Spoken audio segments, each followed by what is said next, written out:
ಎರಡು ಮೂರು ಏಕಾದಶಿ ಹೆಸರು. ಸೊ ಕೃಷ್ಣ ಧರ್ಮರಾಯನಿಗೆ ಹೇಳ್ತಿದ್ದಾರೆ, ಒಂದು ಕತೆ ಹೇಳ್ತಾರೆ. ಹಿಂದೆ ಪುರಾಣದಲ್ಲಿ ಉಲ್ಲೇಖ ಆಗಿರುವಂಥ ಕತೆ ಕೃಷ್ಣ ಧರ್ಮನಿಗೆ ಹೇಳ್ತಾರೆ. ಕೃಷ್ಣ ಧರ್ಮರಾಯ ಒಂದು ಕತೆ ಹೇಳ್ತೀನಿ ನಿಮಗೆ. ಈ ಕತೆ ಪುರಾಣದಲ್ಲಿದೆ. ಪುರಾಣ ಮೀನ್ಸ್ ಕೃಷ್ಣ ಹೇಳಿರೋದು. ಕೃಷ್ಣನೇ ಪುರಾಣ ತನ್ನ ಸೃಷ್ಟಿ ಕಾಲದಲ್ಲಿ ಅದನ್ನ ಪುರಾಣಗಳನ್ನ ಹೇಳ್ತಾರೆ ಬ್ರಹ್ಮದಲ್ಲಿ. ಸೊ ಕೃಷ್ಣ ಹೇಳ್ತಾರೆ ಅಂದರೆ ಬ್ರಹ್ಮ ನಾರದರಿಗೆ ಹೇಳ್ತಾರೆ.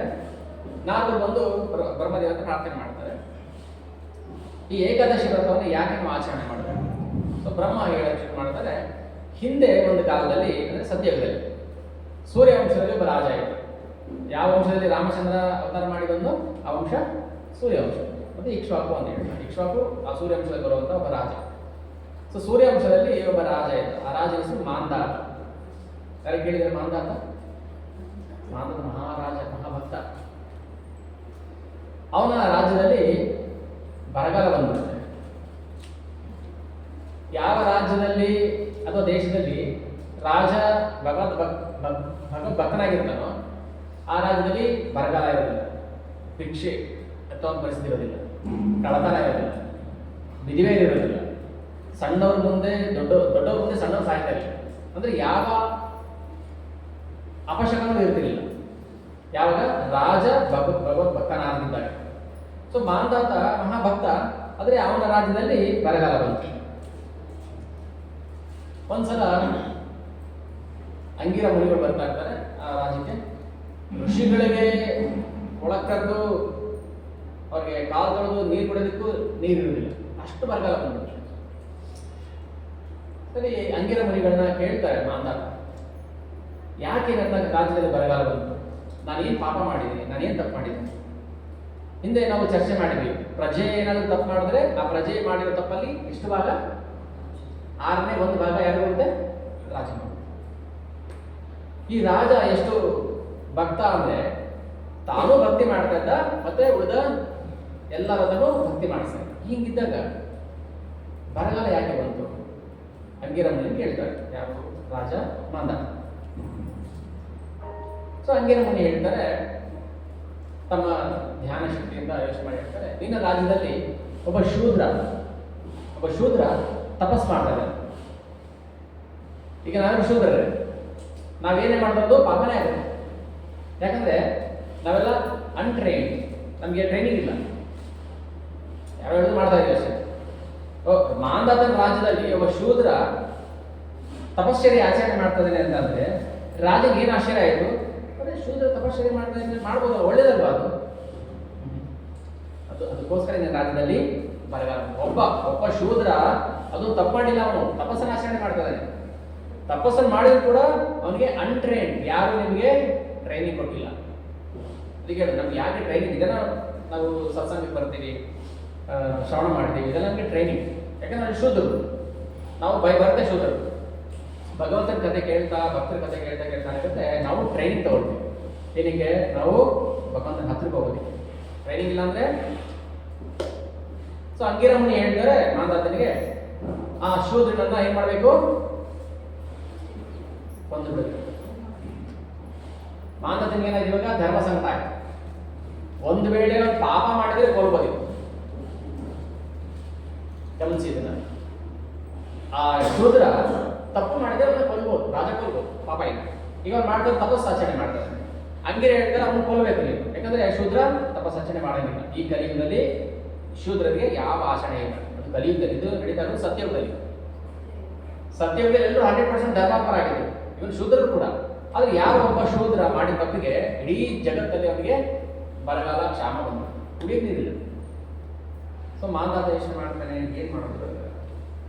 ಅವನ ಅಕಸ್ಮಾತ್ ಅವನ ಕೊಂದ್ರೆ, ಅವನ ಧರ್ಮಿಷ್ಠನಾಗಿದ್ರೆ ಒಂದು ವೇಳೆ ಆ ಪಾಪ ನನಗೆ ಬರುತ್ತೆ. ನನಗೆ ಪಾಪ ಬಂದ್ರೆ ಆ ಪಾಪದ ಹೊಣೆ ಯಾರು ತಗೋಬೇಕು? ಈ ಜಗತ್ತು, ರಾಜ. ಈಗ ಮನೆಗೆ ಯಜಮಾನನಿಗೆ ಕಾಯಿಲೆ ಬಂತು, ಮಲ್ಕೊಂಡ್ಬಿಟ್ಟ ಅಂದ್ರೆ ಅದ್ರ ಎಫೆಕ್ಟ್ ಯಾರಾಗುತ್ತೆ? ಹೆಂಡತಿ ಮಕ್ಕಳಿಗೆ ಎಲ್ಲರಿಗೂ ಆಗುತ್ತೆ. ಇದು ಧರ್ಮ ಸಂಕಟ, ಹೌದಾ? ಈ ತರ ಪರಿಸ್ಥಿತಿ ನಾವು ಎದುರು ಸಿಕ್ಕಾಕೊಂಡಿರ್ತಾನೆ. ಒಂದು ಮಾಡಿದ್ರೆ ತಪ್ಪೋ, ಮಾಡದೆ ಹೋದ್ರೆ ತಪ್ಪೋ. ಈಗ ಮಾಂಧಾತ ಯೋಚನೆ ಮಾಡ್ತಾನೆ, ಅಂಗಿರ ಮುನಿಗಳೇ, ದಯವಿಟ್ಟು ನನಗೆ ಒಂದು ಸ್ಪಿರಿಚುವಲ್ ಸೊಲ್ಯೂಷನ್ ಕೊಡಿ. Spiritual solution. ನಮ್ಮ ಎಲ್ಲ ಸಮಸ್ಯೆಗೂ ಸೊಲ್ಯೂಷನ್ ಯಾವುದು? Spiritual solution. ಇಲ್ಲಾಂದ್ರೆ ಧರ್ಮ ಸಂಕಟನೆ. ಈಗ ಮಾಂಧಾತ ಅವನು ಕೊಲ್ಬೇಕು, ಈಗ ಅವನ್ನ ಕೊಂದ್ರೆ ಅಂಗಿರ ಮುನಿ ಹೇಳ್ತಾರೆ ಇವನ್ನ ಕೊಂದ್ರೆ ಜಗತ್ತಿಗೆ ಮಳೆ ಬೆಳೆ ಆಗುತ್ತೆ, ಇವನ್ನ ಹಾಗೆ ಬಿಟ್ರೆ ನಿನ್ನಿಂದಾಗಿ ಜನ ಸಾಯ್ತಾರೆ. ಈಗ ಅವ್ರಿಗೋಸ್ಕರ ಇವನು ಕೊಲ್ಬೇಕಾ ಅಥವಾ ಇವನೊಬ್ಬರು ಉಳಿಸೋಕ್ಕೋಸ್ಕರ ಜಗತ್ತಿನ ನಾಶ ಮಾಡಬೇಕು? ನೀವು ಯೋಚನೆ ಮಾಡಿ. ಅದಕ್ಕೆ ನಾವು ನಮ್ಮ ಭೌತಿಕ ಸಮಸ್ಯೆಗಳಿಗೆ ಪರಿಹಾರ ಹುಡುಕಾಗಲೇ ಏನು ಮಾಡ್ತೇವೆ, ನಾವು ಸಿಕ್ಕಾಕೊಂಡು ಹೆಲ್ಪ್ಲೆಸ್, ಏನಾದರೂ ಆಗಿಲ್ಲ ಅಂತ ಸುಮ್ಮನೆ ಆಗ್ಬಿಡ್ತೀವಿ. ಆದರೆ ಮಾತಾತ ಮಾಡಲಿಲ್ಲ.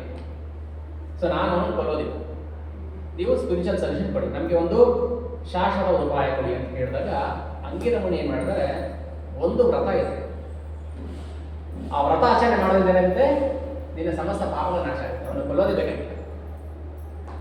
ಆ ಸೊಲ್ಯೂಷನ್ ಯಾವುದು, ಆ ವ್ರತ ಯಾವುದು? ಅದಕ್ಕೆ ದೇವಶಯನಿ ಅಥವಾ ಪದ್ಮ ಏಕಾದಶಿ ಅಂತ ಹೇಳ್ತೀವಿ.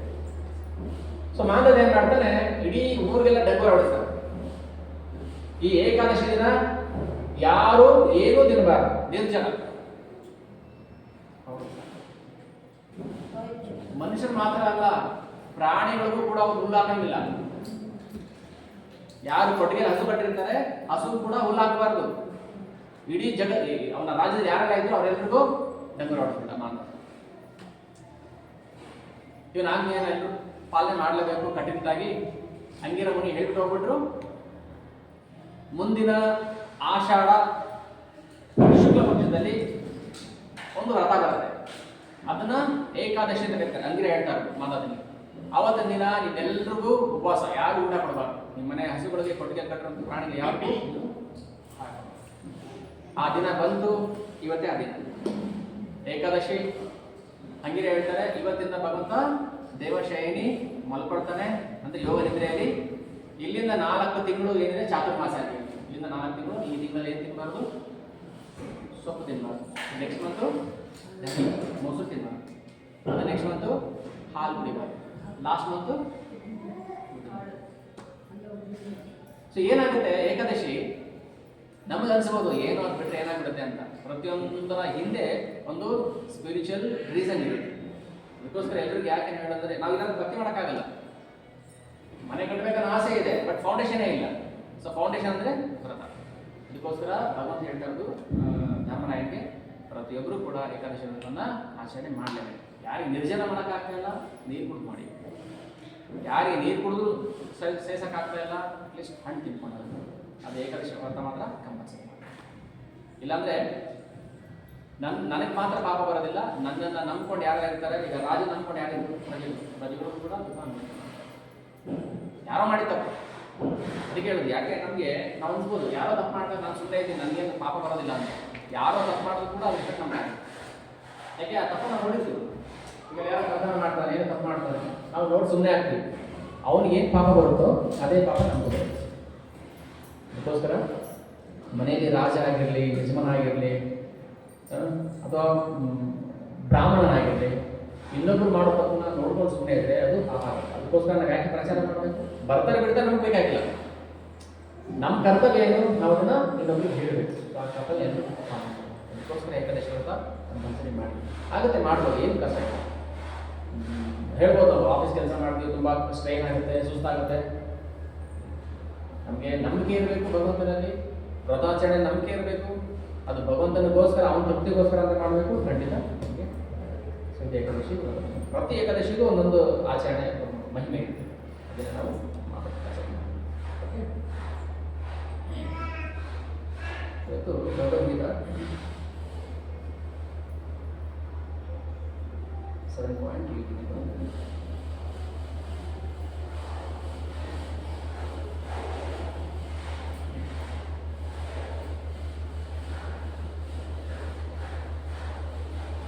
ನೆಕ್ಸ್ಟ್ ಎಲ್ಲರೂ ಮಾಡಬೇಕು. ಆಮೇಲೆ ಬೆಳಿಗ್ಗೆ ಸಾಯಂಕಾಲ ತನಕ ಇಟ್ಬಿಟ್ಟು ಸಾಯಂಕಾಲ ಚಪಾತಿ ಮಾಡ್ಕೊಂಡು ಅಲ್ಲ, ಆ ಥರ ಕೆಲವು ಮಾಡ್ತಾರೆ ತಪ್ಪು ಆಚರಣೆ. ಅವಲಕ್ಕಿ ತಿನ್ನೋದು, ಅವಲಕ್ಕಿ ತಿನ್ನಬಾರ್ದು. ಏನು ತಿನ್ಬಹುದು ಅದೇ ಹೇಳ್ಬಿಟ್ಟು. ಅದಕ್ಕೆ ಅನುಕಲ್ಪ ಅಂತ ಹೇಳ್ತಾರೆ. ನೀರು ಕುಡಿಬೋದು ಅಂದರೆ ಫಸ್ಟ್ ಪ್ರಯಾರಿಟಿ ಯಾರು ನಿರ್ಜಲ ಮಾಡ್ತಾರೋ ಅವ್ರಿಗೆ. ನಿರ್ಜಲ ಏನು ತಿನ್ಬಾರ್ದು, ಏನು ಕುಡಿಬಾರ್ದು. ಇವತ್ತು ಬೆಳಿಗ್ಗೆ ಸೂರ್ಯ ಹುಟ್ಟಿದ್ರಿಂದ ನಾಳೆ ಸೂರ್ಯ ಹುಟ್ಟೋ ತನಕ ಏನು ತಿನ್ಬಾರ್ದು, ನಿರ್ಜಲ. ಇಲ್ಲ ನಮ್ಮ ನಿರ್ಜಲ ತಿನ್ನೋಕ್ಕಾಗಲ್ಲ ಅಂದರೆ ನೀರು ಕುಡಿಬೋದು, ಹಾಲು ಹಣ್ಣು ತಿನ್ಬೋದು, ಧಾನ್ಯಗಳು ಯಾವುದು ಉಣ್ಬಾರ್ದು. ಧಾನ್ಯಗಳು ಯಾವುದು ಬಿಡಬಾರ್ದು, ಇನ್ಕ್ಲೂಡಿಂಗ್ ಅವಲಕ್ಕಿ ಕೂಡ ಧಾನ್ಯನೇ, ಭತ್ತ ತಿನ್ಬಾರ್ದು.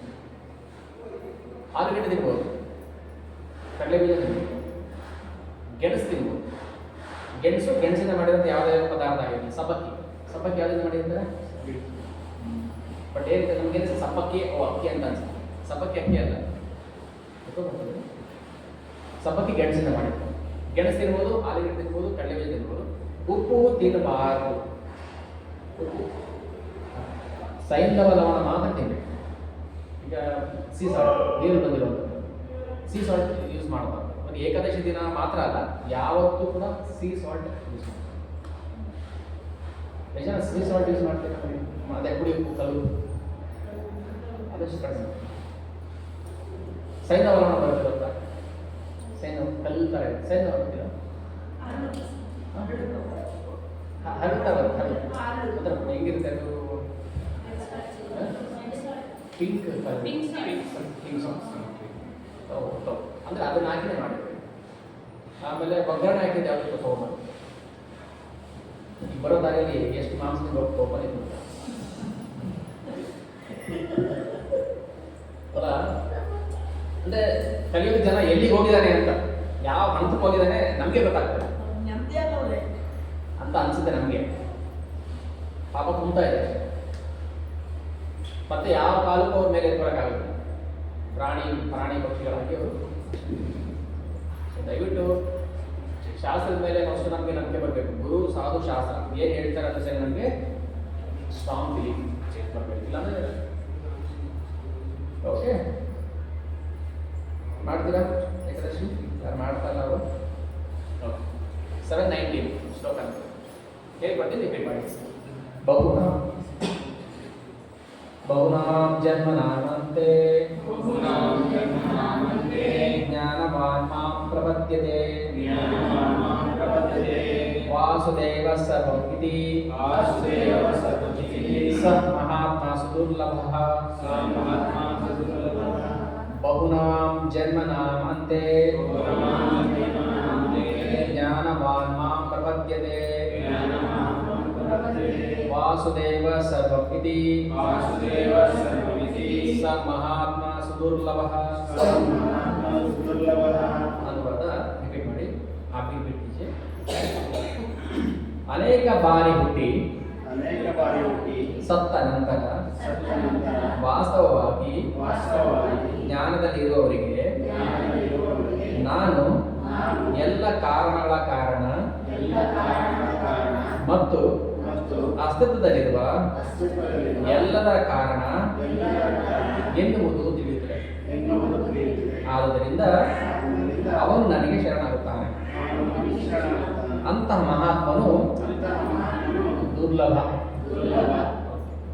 ಏನ್ ಹೇಳ್ತಾರೆ ಇಲ್ಲಿ ಶ್ಲೋಕದ ಅರ್ಥ? ವಿಷಯ ಬರ್ತದೆಯಾ? ಇಲ್ಲ ಇಟ್ಕೊಂಡಿದ್ದಾನೆ. ಸೊ ಕೃಷ್ಣ ಹೇಳ್ತದೆ ಇಲ್ಲಿ ಬಹುನಾಂ ಜನ್ಮನ ಅಂತೆ, ಎಷ್ಟೋ ಜನ್ಮಗಳ ಕೊನೆಯಲ್ಲಿ ನನ್ನನ್ನು ಅವನು ಅರ್ಥ ಮಾಡಬೇಕು. ಏನು? ಜ್ಞಾನವಾನ್ ಮಾಂ ಪ್ರಪದ್ಯ. ಜ್ಞಾನವಾನ್ ಅಂದರೆ ಜ್ಞಾನಿ. ಮಾಂ ನನ್ನನ್ನು, ಪ್ರಪದ್ಯ ಅಂದರೆ ಶರಣ. ಯಾರು ಕೃಷ್ಣ ಶರಣಾಗ್ತಾರೆ? ಯಾರು ಕೃಷ್ಣ ಶರಣಾಗ್ತಾರೆ? ಬಹುನಾಂ ಜನ್ಮನಾಂ ಅಂತೆ. ಅಂದ್ರೆ ಯಾರು ಕೃಷ್ಣ ಭಕ್ತರೋ ಅವರಿಗೆ ಇನ್ನ ಜನ್ಮಗಳು ಇರೋದಿಲ್ಲ ಅಂತ, ಕೊನೆ ಜನ್ಮ ಅಂತ ಅಷ್ಟೇ. ಶರಣಾಗತಿ ಅಂದ್ರೆ ಏನರ್ಥ? ಓಕೆ, ನಾನು ಹೇಳ್ಬೋದು ನಾನು ಕೃಷ್ಣ ಶರಣಾಗ್ಬಿಟ್ಟಿದ್ದೀನಿ ಅಂತ. ಬಟ್ ಶರಣಾಗತಿ ಅಂದ್ರೆ ಅರ್ಥ ಏನು? ಶರಣಾಗತಿಯಲ್ಲಿ 6 ಅಂಶಗಳು ಬರ್ತವೆ. ಆನುಕೂಲ್ಯಸ್ಯ ಸಂಕಲ್ಪ, ಪ್ರಾತಿಕೂಲ್ಯಸ್ಯ ವರ್ಜನೆ, ರಕ್ಷಿಸತಿ ಇತಿ ವಿಶ್ವಾಸ, ಗೋಪ್ತೃತ್ವ, ವರ್ಣಂ ತಥ ಆತ್ಮನಿಕ್ಷೇಪ. ಇದು ಷಡ್ವಿಧ ಶರಣಾಗತಿ. ಸೊ ಈ 6 ಅಂಶಗಳನ್ನ ಯಾರು ಫಾಲೋ ಮಾಡ್ತಾರೆ ಅವನು ಭಗವಂತನಿಗೆ ಶರಣಾಗಿದ್ದಾನೆ ಅಂತ ಅರ್ಥ. ಕರ್ಮ ಆನುಕೂಲ್ಯಸ್ಯ ಸಂಕಲ್ಪ ಅಂದ್ರೆ ನಮ್ಗೆ ಏನು ಬೇಕು ಭಕ್ತಿ ಸೇವೆಗೆ ಅದನ್ನ ನಾವು ಪಡ್ಕೊಳ್ಳೋದು. Accept the favourable, reject the unfavourable. ಪ್ರಾತಿಕೂಲ್ಯಸ್ಯ ವರ್ಜನೆ. ಇವಾಗ ಹೇಳಿದ್ವಿ ಏಕಾದಶಿ ದಿನ ತಿನ್ನೋದು ವರ್ಜನ. ಆಮೇಲೆ ಈರುಳ್ಳಿ ಬೆಳ್ಳುಳ್ಳಿ ತಾಮಸಿಕ ಆಹಾರಗಳು ವರ್ಜನ ಮಾಡೋದು. ಸೊ ಇವೆಲ್ಲ ಪ್ರಾತಿಕೂಲ್ಯಸ್ಯ ವರ್ಜನ, ಬಿಡ್ಬೇಕು. ಆದರೆ ನಮಗೆ ಬಿಡಕ್ಕೆ ಆಗ್ತಾ ಇಲ್ಲ, ಯಾಕಂದ್ರೆ ಅದು ಪ್ರಾತಿಕೂಲ್ಯಸ್ಯ ಅಂತ ಗೊತ್ತಿಲ್ಲ ನಮಗೆ. ಇವಾಗ ಮಕ್ಕಳ ಕೈಯಲ್ಲಿ ಬ್ಲೇಡ್ ಕೊಟ್ಟರೆ ಏನು ಮಾಡ್ತಾರೆ? ಮಕ್ಳ ಕೈಲಿ ಬ್ಲೇಡ್ ಕೊಟ್ರೆ ಏನು ಮಾಡ್ತಾರೆ ಅವರು? ಮಗು ಕೈಲಿ ಕೊಟ್ರೆ ಅವ್ರಿಗೆ ಗೊತ್ತಿಲ್ಲ, ಏನೇನೋ ಮಾಡ್ಕೊಂಡ್ಬಿಡ್ತಾರೆ. ಅದಕ್ಕೆ ಅದು ಪ್ರಾತಿಕೂಲ ಅಂತ ಗೊತ್ತಿಲ್ಲ ಅವ್ರಿಗೆ. ಅದಕ್ಕೆ ನಾವೇನು ಮಾಡಬೇಕು? ಕೊಡಬಾರ್ದು. ಅದಕ್ಕೆ ಶಾಸ್ತ್ರ ಯಾಕೆ ನಮಗೆ ರೂಲ್ಸ್ ಫಿಕ್ಸ್ ಮಾಡುತ್ತೆ ಅಂದರೆ ಹಿಂಗೆ ಮಾಡಬೇಕು, ಹಿಂಗೆ ಇರಬೇಕು ಅಂತ. ನಮ್ಗೇನು ಗೊತ್ತಿಲ್ಲ, ನಮ್ಗೆ ಇಷ್ಟ ಬಂದಂಗೆ ನಾವು ಮಾಡ್ಕೊಂಡು ಹೋಗ್ಬಿಡ್ತೀವಿ. ಕೊನೆಗೆ ಪ್ರಾಬ್ಲಮ್ ಆಗೋದು ಯಾರಿಗೆ? ನೋವಾಗೋದು ಯಾರಿಗೆ? ಭಗವಂತನಿಗೆ. 3rd ಚಾಪ್ಟರ್ ಒಂದು ಶ್ಲೋಕ ಹೇಳ್ತಾರೆ ಕೃಷ್ಣ. ನಾನೇನಾದರೂ ನನ್ನ ಮಕ್ಕಳ ನಾಶಕ್ಕೆ ಕಾರಣ ಆದರೆ ಅದ್ರ ಹೊಣೆ ಯಾರು ಹೊತ್ಕೋಬೇಕು? ನೀನು ಹೇಳಿರಲ್ಲ, ನೀನು ಹೇಳಿದ್ರೆ ನಾನು ಮಾಡ್ತಾ ಇದ್ದೆ ಅಂತ ಹೇಳ್ಬೋದು ನಾವು. ಅದಕ್ಕೆ ಭಗವಂತ ಏನು ಮಾಡ್ತಾನೆ? ಗೀತೆ ಭಾಗವತದಲ್ಲಿ ಎಲ್ಲ ವಿಚಾರ ಹೇಳಿದೆ, ಏನು ಮಾಡಬೇಕು, ಏನು ಮಾಡಬಾರ್ದು. ಓಕೆ, ಹೇಳೋದು ಹೇಳಿದ್ದಾನೆ, ಫಾಲೋ ಮಾಡೋದು ಬಿಡೋದು.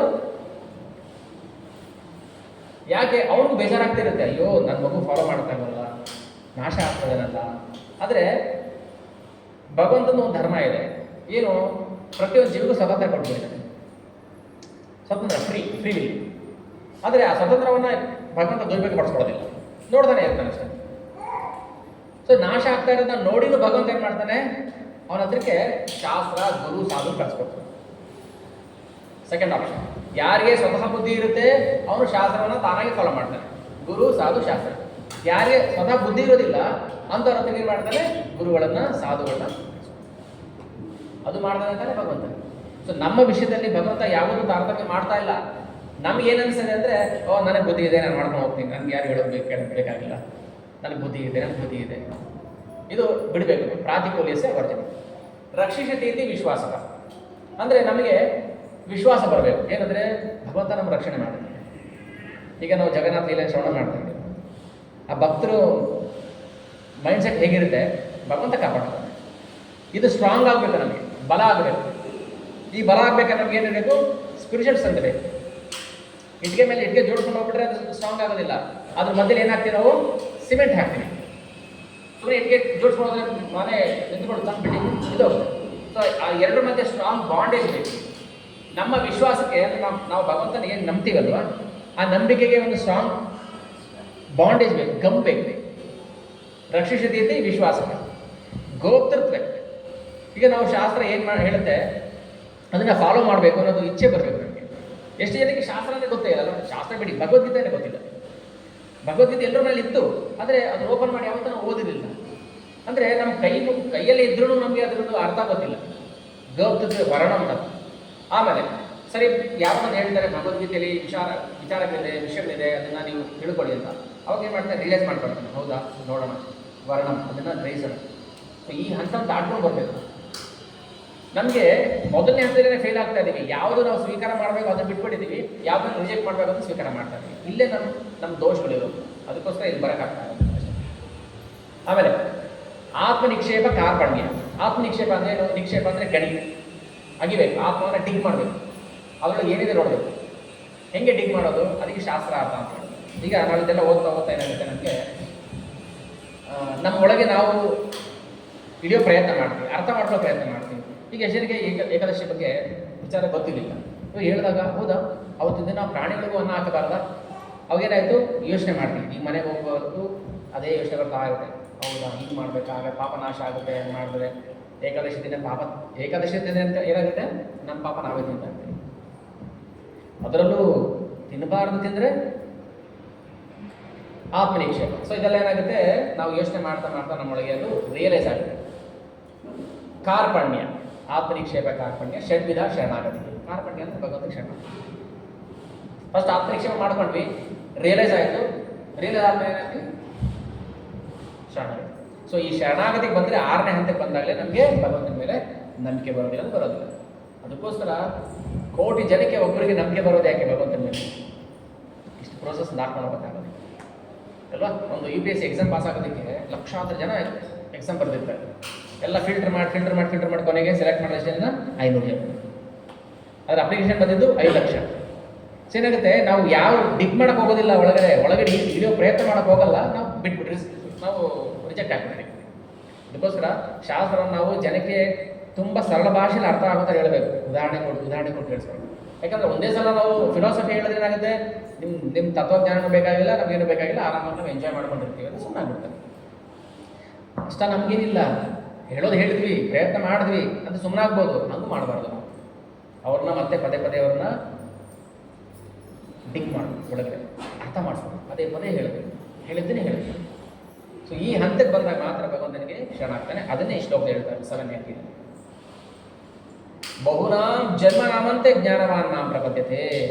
ಎಷ್ಟೋ ಜನ್ಮಗಳ ಕೊನೆಯಲ್ಲಿ ಅವನಿಗೆ ಜ್ಞಾನ ಬರುತ್ತಂತೆ. ವಾಸುದೇವ ಸರ್ವಂ ಇತಿ ಸಮಹಾತ್ಮ ಸುದುರ್ಲಭ. ಅಂದರೆ ವಾಸುದೇವನೇ ಸರ್ವಂ ಇತಿ, ವಾಸುದೇವನೇ ಎಲ್ಲಾಗಿದ್ದಾನೆ ಅನ್ನೋದು ಅರ್ಥ ಆಗುತ್ತೆ ಅಂತ ಹೇಳ್ತಾರೆ. ಯಾರು ಹೇಳ್ತಾರದು? ವಾಸುದೇವನೇ ಹೇಳ್ತಾರೆ, ಕೃಷ್ಣ. ಯಾರಿಗೆ ಕೃಷ್ಣ ಪ್ರಜ್ಞೆ ಬಂದಿದೆ ಅವನು ಜೀವನದ ಕೊನೆ ಹಂತದಲ್ಲಿದ್ದಾನೆ ಅಂತ.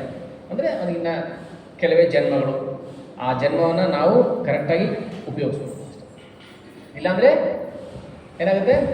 ಮೂಢ ಯೋನಿಷು ಜನ್ಮನಿ, ಮತ್ತೆ ಕೆಟ್ಟ ಜನ್ಮಕ್ಕೆ ಬರ್ತಾ ಇರ್ತೀವಿ, ಅಲ್ಲಿ ದುಃಖ ಅನುಭವಿಸ್ತೀವಿ. ನಮ್ಗೆ ಅನಿಸ್ಬೋದು ಮನುಷ್ಯನಿಗೆ ಮಾತ್ರ ಫೀಲಿಂಗ್ಸ್ ಇರೋದು, ಪ್ರಾಣಿಗಳಿಗಿಲ್ಲ ಅಂತ. ಹೌದಾ? ಹೌದಾ? ಹಂಗೆ ಅನ್ಸುತ್ತೆ ತಾನೆ? ಮನುಷ್ಯನಿಗೆ ಮಾತ್ರ ಕಷ್ಟ ಸುಖ ಅರ್ಥ ಆಗುತ್ತೆ, ಇರುವೆಗೆ ಏನೋ ಗೊತ್ತಾಗಲ್ಲ ಅಂತ ಹಿಂಗೆ ಮಾಡ್ತಾ ಏನಾಗುತ್ತೆ? ಅದು ನೋವು ತಿಂತಲ್ಲ, ನನಗೆ ಕೊಂದಿದ್ಯಾ ನೀನು, ನಾನು ನಿನ್ನ ಸುಮ್ಮನೆ ಬಿಡಲ್ಲ ಅಂತ. ಅದಕ್ಕೂ ಭಾವನೆ. ಯಾಕಂದರೆ ದೇಹ ಮಾತ್ರ ಬದಲಾವಣೆ ಆಗಿರೋದು ಅಷ್ಟೇ, ನನಗೂ ಅದಕ್ಕೂ ಏನು ವ್ಯತ್ಯಾಸ ಇಲ್ಲ. ನಾನು ಮನುಷ್ಯ ದೇಹದಲ್ಲಿದ್ದೀನಿ, ಅದು ಇರುವೆ ದೇಹದಲ್ಲಿದೆ ಅಷ್ಟೇ, ಆತ್ಮ. ಸೊ ಅದಕ್ಕೂ ಫೀಲಿಂಗ್ಸ್ ಇದೆ, ಅದಕ್ಕೂ ನೋವಾಗುತ್ತೆ. ಇದು ಅರ್ಥ ಮಾಡ್ಕೋಬೇಕು ಫಸ್ಟ್. ನಾನು ದೇಹ ಅಲ್ಲ, ನಾನು ದೇಹದೊಳಗಿದ್ದೀನಿ ಅಂತ. ಆವಾಗ ಏನಾಯಿತು? ಒಂದು ಇರುವೆಯಿಂದ ಹಿಡಿದು ಬ್ರಹ್ಮದೇವರ ತನಕ ಪ್ರತಿಯೊಂದು ಜೀವಿನೂ ಕೂಡ ಈ ಭೌತಿಕ ಜಗತ್ತಲ್ಲಿ ದುಃಖವನ್ನು ಅನುಭವಿಸ್ಬೇಕು. ಇಲ್ಲಿ ಸುಖ ಅಂತ ಇಲ್ಲ. ಅದಕ್ಕೆ ನಾವೇನು ಮಾಡ್ತೀವಿ? ಸುಖ ಹುಡ್ಕೊಂಡು ಬಂದಿದ್ದೀವಿ. ಎಲ್ಲಿದೆ ಸುಖ? ಎಲ್ಲಿದೆ? ಟಾರ್ಚ್ ಹಾಕೊಂಡು ಸುಖ ಎಲ್ಲಿದೆ? ತಸ್ಮಾತ್ ಸುಖಾತ್ಮಕಂ ನಾಸ್ತಿ ನಚ ಕಿಂಚಿತ್ ದುಃಖಾತ್ಮಕ. ಈ ಜಗತ್ತಲ್ಲಿ ಸುಖ ಇಲ್ಲ. ನಾವು ಬಯಸ್ತೀವಿ ಸುಖ ಬೇಕು ಅಂತ, ಅದು ಸುಖ ಇಲ್ಲ. ಸುಖ, ನಿಜವಾದ ಸುಖ ಎಲ್ಲಿ ಸಿಗುತ್ತೆ? ಯಾವಾಗ ನಾವು ಕೃಷ್ಣ ಪ್ರಜ್ಞೆ ಬರ್ತೀವಿ, ಯಾವಾಗ ಭಗವಂತನ ಬಗ್ಗೆ ತಿಳ್ಕೊತೀವಿ, ಆವಾಗ ಮಾತಾಡಲಿ ಸುಖ. ಈಗ ಹೇಳಿದ್ರು, ಇಡೀ ಜಗತ್ತನ್ನು ಭಗವಂತ ತನ್ನ ಒಂದೇ ಅಂಶದಲ್ಲಿ ಆವರಿಸ್ಕೊಂಡಿದ್ದಾನೆ. ಏನು ನೋಡಿದ್ರು ಭಗವಂತನ ರೂಪನೇ. ಏನೇ ನೋಡಲಿ, ಒಂದು ಇರುವೆಯಿಂದ ಹಿಡಿದು ಮರ ಗಿಡ ಬೆಟ್ಟ ಗುಡ್ಡ ಏನೇ ನೋಡಿದ್ರು ಭಗವಂತನ ಇನ್ನೊಂದು ರೂಪ ಅಷ್ಟೇ. ಅವನು ಏನು ಸಕಲ ನಾಟಕಗಳ ಸೂತ್ರಧಾರಿ. ಯಾವ ಪಾತ್ರ ಬೇಕಾದ್ರೂ ಮಾಡ್ತಾನೆ. ಮರದ ಪಾತ್ರ ಮಾಡ್ತಾನೆ, ಮನೆ ಪಾತ್ರ ಮಾಡ್ತಾನೆ, ಅಥವಾ ಒಂದು ಮರದ ರೂಪದಲ್ಲಿ ಇರ್ತಾನೆ, ಯಾವುದೋ ಒಂದು ರೂಪದಲ್ಲಿ ಇರ್ತಾನೆ ಭಗವಂತ. ನಮಗೆ ಅದನ್ನು ಅರ್ಥ ಮಾಡ್ಸೋಕ್ಕೆ ಭಗವಂತ ಶಾಸ್ತ್ರ ಹೇಳ್ತಾರೆ, ಭಗವದ್ಗೀತೆ. ಓಕೆ. ಸೊ ನಾವು ನಮ್ಮೊಳಗಿಲೇಬೇಕು.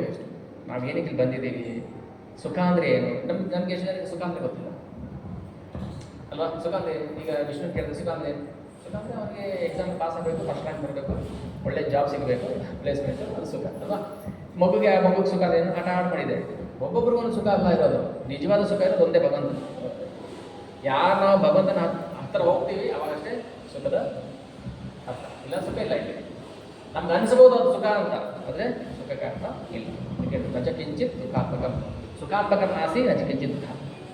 ಅದಕ್ಕೋಸ್ಕರ ಭೌತಿಕ ಜಗತ್ತನ್ನು ಭಗವಂತ ಸೃಷ್ಟಿ ಮಾಡಿ. ಎಷ್ಟೋ ಜನ್ಮ ಆದಮೇಲೆ ನಮಗೆ ಭಗವಂತ ಹೆಂಗೆ ಅರ್ಥ ಆಗ್ತಾನೆ? ಆದರೆ ಎಷ್ಟು ಜನ್ಮ ಕಳೆದಿದ್ದೀವಿ ನಾವು? ಹಾಗಾದರೆ ನಮ್ಗೆ ನೆನಪಿಲ್ಲ. ಒಂದು ಜನ್ಮದ್ದು ನಮಗೆ ನೆನಪಿಲ್ಲ. ಒಂದು ಜನ್ಮದ ಬಿಡಿ, ಒಂದು ಕ್ಷಣದ್ದು ಹಿಂದೆ ಏನು ಆಯಿತು ಅದು ಆ ಕ್ಷಣದ್ದು ಕೂಡ ನಮಗೆ ನೆನಪಿಲ್ಲ. ಏನಾಗುತ್ತೆ ಅಂದರೆ ಅದಕ್ಕೆ ಮಾಯಾ ಅಂತ ಹೇಳೋದು. ಮಾಯಾ ಏನು ಮಾಡ್ತಾರೆ? ನಮ್ಮ ಎಲ್ಲ ಸ್ಮರಣೆನೂ ವಾಶ್ ಮಾಡ್ಬಿಡ್ತಾರೆ, ಡಿಲೀಟ್. ಯಾಕೆ? ನಾವು ಎಷ್ಟೋ ಭಾಗವತ ಮೇಲೆ ಎಷ್ಟೋ ಇದರಲ್ಲಿ ನಾವು ಕೇಳ್ತೀವಿ. ಈಗ ಜಡಭರತನಿಗೆ ಹಿಂದಿನ ಜನ್ಮ ಸ್ಮರಣೆ ಇರುತ್ತೆ. ಯಾಕಿತ್ತು ಹಿಂದಿನ ಜನ್ಮ ಸ್ಮರಣೆ? ಯಾರಿಗಿರುತ್ತೆ? ಭಕ್ತರಿಗೆ ಮಾತ್ರ ಇರುತ್ತೆ. ಅವಾಗ ಅವನು ರಿಯಲೈಸ್ ಆಗ್ತಾನೆ. ಈಗ ನಾವು ಎಲ್ಲ ಬಿಟ್ಟು ಅಂದರೆ ಭೌತಿಕ ಸುಖಗಳನ್ನ ಬಿಟ್ಟು ನಾವು ಭಗವಂತನ ಸೇವೆ ಮಾಡೋಕ್ಕೆ ಬಂದಿದ್ದೀವಿ ಅಂತಂದರೆ ಅರ್ಥ ಏನು? ಬೇರೆ ಸುಖ ಇಲ್ಲ, ಇಲ್ಲಿ ಸುಖ ಇದೆ ಅಂತ ತಾನೇ ಬರೋದು ನಾವು ಅಲ್ವಾ? ಇವಾಗ ನಮ್ಮ ವಿಷಯದಲ್ಲಿ ಕೂತಿದ್ದೀವಿ, ಹೊರಗಡೆ ಹೋಗಿದ್ರೆ ಎಂಜಾಯ್ ಮಾಡ್ಬೋದಿತ್ತಲ್ಲ, ಫಿಲ್ಮ್ಗೆ ಹೋಗ್ಬೋದಿತ್ತು, ಇನ್ನೊಂದು ಕಡೆ ಮತ್ತೊಂದು ಕಡೆ ಹೋಗ್ಬೋದಿತ್ತು. ನಮ್ಗೆ ಬೇಡ ಅಂತ ಯಾಕೆ ಇಲ್ಲಿ ಬಂದಿರೋದು ಅಂದರೆ ಅಲ್ಲಿ ಸುಖ ಇಲ್ಲ ಅಂತ ಗೊತ್ತಾಗಿದೆ ನಮಗೆ. ಅಲ್ಲಿ ಗೊತ್ತಾಗಿರೋದಕ್ಕೆ ನಮ್ಗೆ ಇಲ್ಲಿ ಬಂದಿರೋದು. ಇದು ಗೊತ್ತು ಯಾವಾಗ ಮಾಡ್ತಾನೆ ಭಗವಂತ? ಬಹುನಾಮ ಜನ್ಮನಾಮ ಅಂತೆ. ಹೀಗೆ ಹೇಳೋದು. ನಾವು ಸಣ್ಣ ವಯಸ್ಸಿಂದನೇ ಮಕ್ಕಳಿಗೆ ಭಗವಂತನ ಪ್ರಜ್ಞೆ ಕೊಡಬೇಕು, ಕೃಷ್ಣ ಪ್ರಜ್ಞೆ ಹೇಗೆ ಕೊಡಬೇಕು. ಮಾಯೆ ಅಟ್ಯಾಕ್ ಮಾಡೋದಿಲ್ಲ ಅವಾಗ. ನಾವೆಲ್ಲ ಯಾವಾಗ ಎಷ್ಟೋ ದೊಡ್ಡ ಸ್ಕೂಲ್ ಕಾಲೇಜೆಲ್ಲ ಮುಗಿಸ್ಕೊಂಡು ಅಷ್ಟು ಮಾಯೆ ನಮ್ಗೆ ಎಷ್ಟು ಚೆನ್ನಾಗಿ ರುಬ್ಬಿಟ್ಟಿರ್ತಾರೆ. ಈಗ ನಾವು ಅದರಿಂದ ಆಚೆ ಬರಬೇಕಂದ್ರೆ ಸಖತ್ ಕಷ್ಟಪಡಬೇಕು. ಸುಮ್ಮನೆ ಹೋಗುತ್ತೆ ಜೀವನ, ಹಿಂಗೆ ಹೋಗ್ಬಿಡುತ್ತೆ. ಆದರೆ ಭಗವಂತ ನಮ್ಮನ್ನ ಸುಮ್ಮನೆ ಬಿಡೋದಿಲ್ಲ. ನಾವು ನೀವು ಹೇಳೋಂಗೆ ಅವನಿಗೆ ಆರಾಮಾಗಿದ್ದಾನೆ, ಅವನಿಗೇನು ಭಕ್ತಿ ಮಾಡ್ತಾಯಿಲ್ಲ, ಏನಿಲ್ಲ, ಆರಾಮಾಗಿದ್ದಾನೆ, ನಮ್ಮಿಂದ ಚೆನ್ನಾಗಿದ್ದಾನೆ ಅಂತ ಅನಿಸುತ್ತೆ ಮೇಲ್ನೋಟಕ್ಕೆ. ಯಾಕೆ ಹಂಗೆ ಅನಿಸುತ್ತೆ? ಹಿಂದಿನ ಜನ್ಮಗಳಲ್ಲಿ ಒಂದು ಒಂದು ಯಾವುದೋ ಒಂದು ಪ್ರಾಣಿನೋ ಅಥವಾ ಯಾವುದೋ ಒಂದು ಮನೆಯಲ್ಲಿ ಅಗಸನ ಮನೆಯಲ್ಲಿ ಕತ್ತೆನೋ ಆಗಿ ಅವನು ಜನ್ಮ ತಾಳಿರ್ತಾನೆ, ಏನೋ ಒಂದು ಕಿಂಚಿತ್ ಸೇವೆ ಮಾಡಿರ್ತಾನೆ ನಾವು ಯಜಮಾನಿಗೆ. ಆ ಸೇವೆ ಏನು ಮಾಡಿರ್ತಲ್ಲ ಕತ್ತೆ ಜನ್ಮದಲ್ಲಿ, ಅದನ್ನು ಭಗವಂತ ಈ ಜನ್ಮ ಕೊಟ್ಟಿದ್ದಾನೆ ಅಷ್ಟೇ. ಎಲ್ಲಿ ತನಕ ಅವ್ನು ಎಷ್ಟು ಕಾಲ ಸೇವೆ ಮಾಡಿದ್ದ ಅಷ್ಟು ಕಾಲ ಅವನು ಎಂಜಾಯ್ ಮಾಡ್ತಾನೆ. ಪುಣ್ಯ ತೀರಿದ ಮೇಲೆ ಏನಾಗುತ್ತೆ, ಮತ್ತೆ ವಾಪಸ್ ಇಲ್ಲಿಗೆ ಬರ್ಬೇಕು. ಕ್ಷೀಣೆ ಪುಣ್ಯ ಮರ್ತೇನೋ ವಿಷಯ ತೇತಂ ಭುಕ್ತ ವಿಶಾಲಂ ಸ್ವರ್ಗಲೋಕೆ.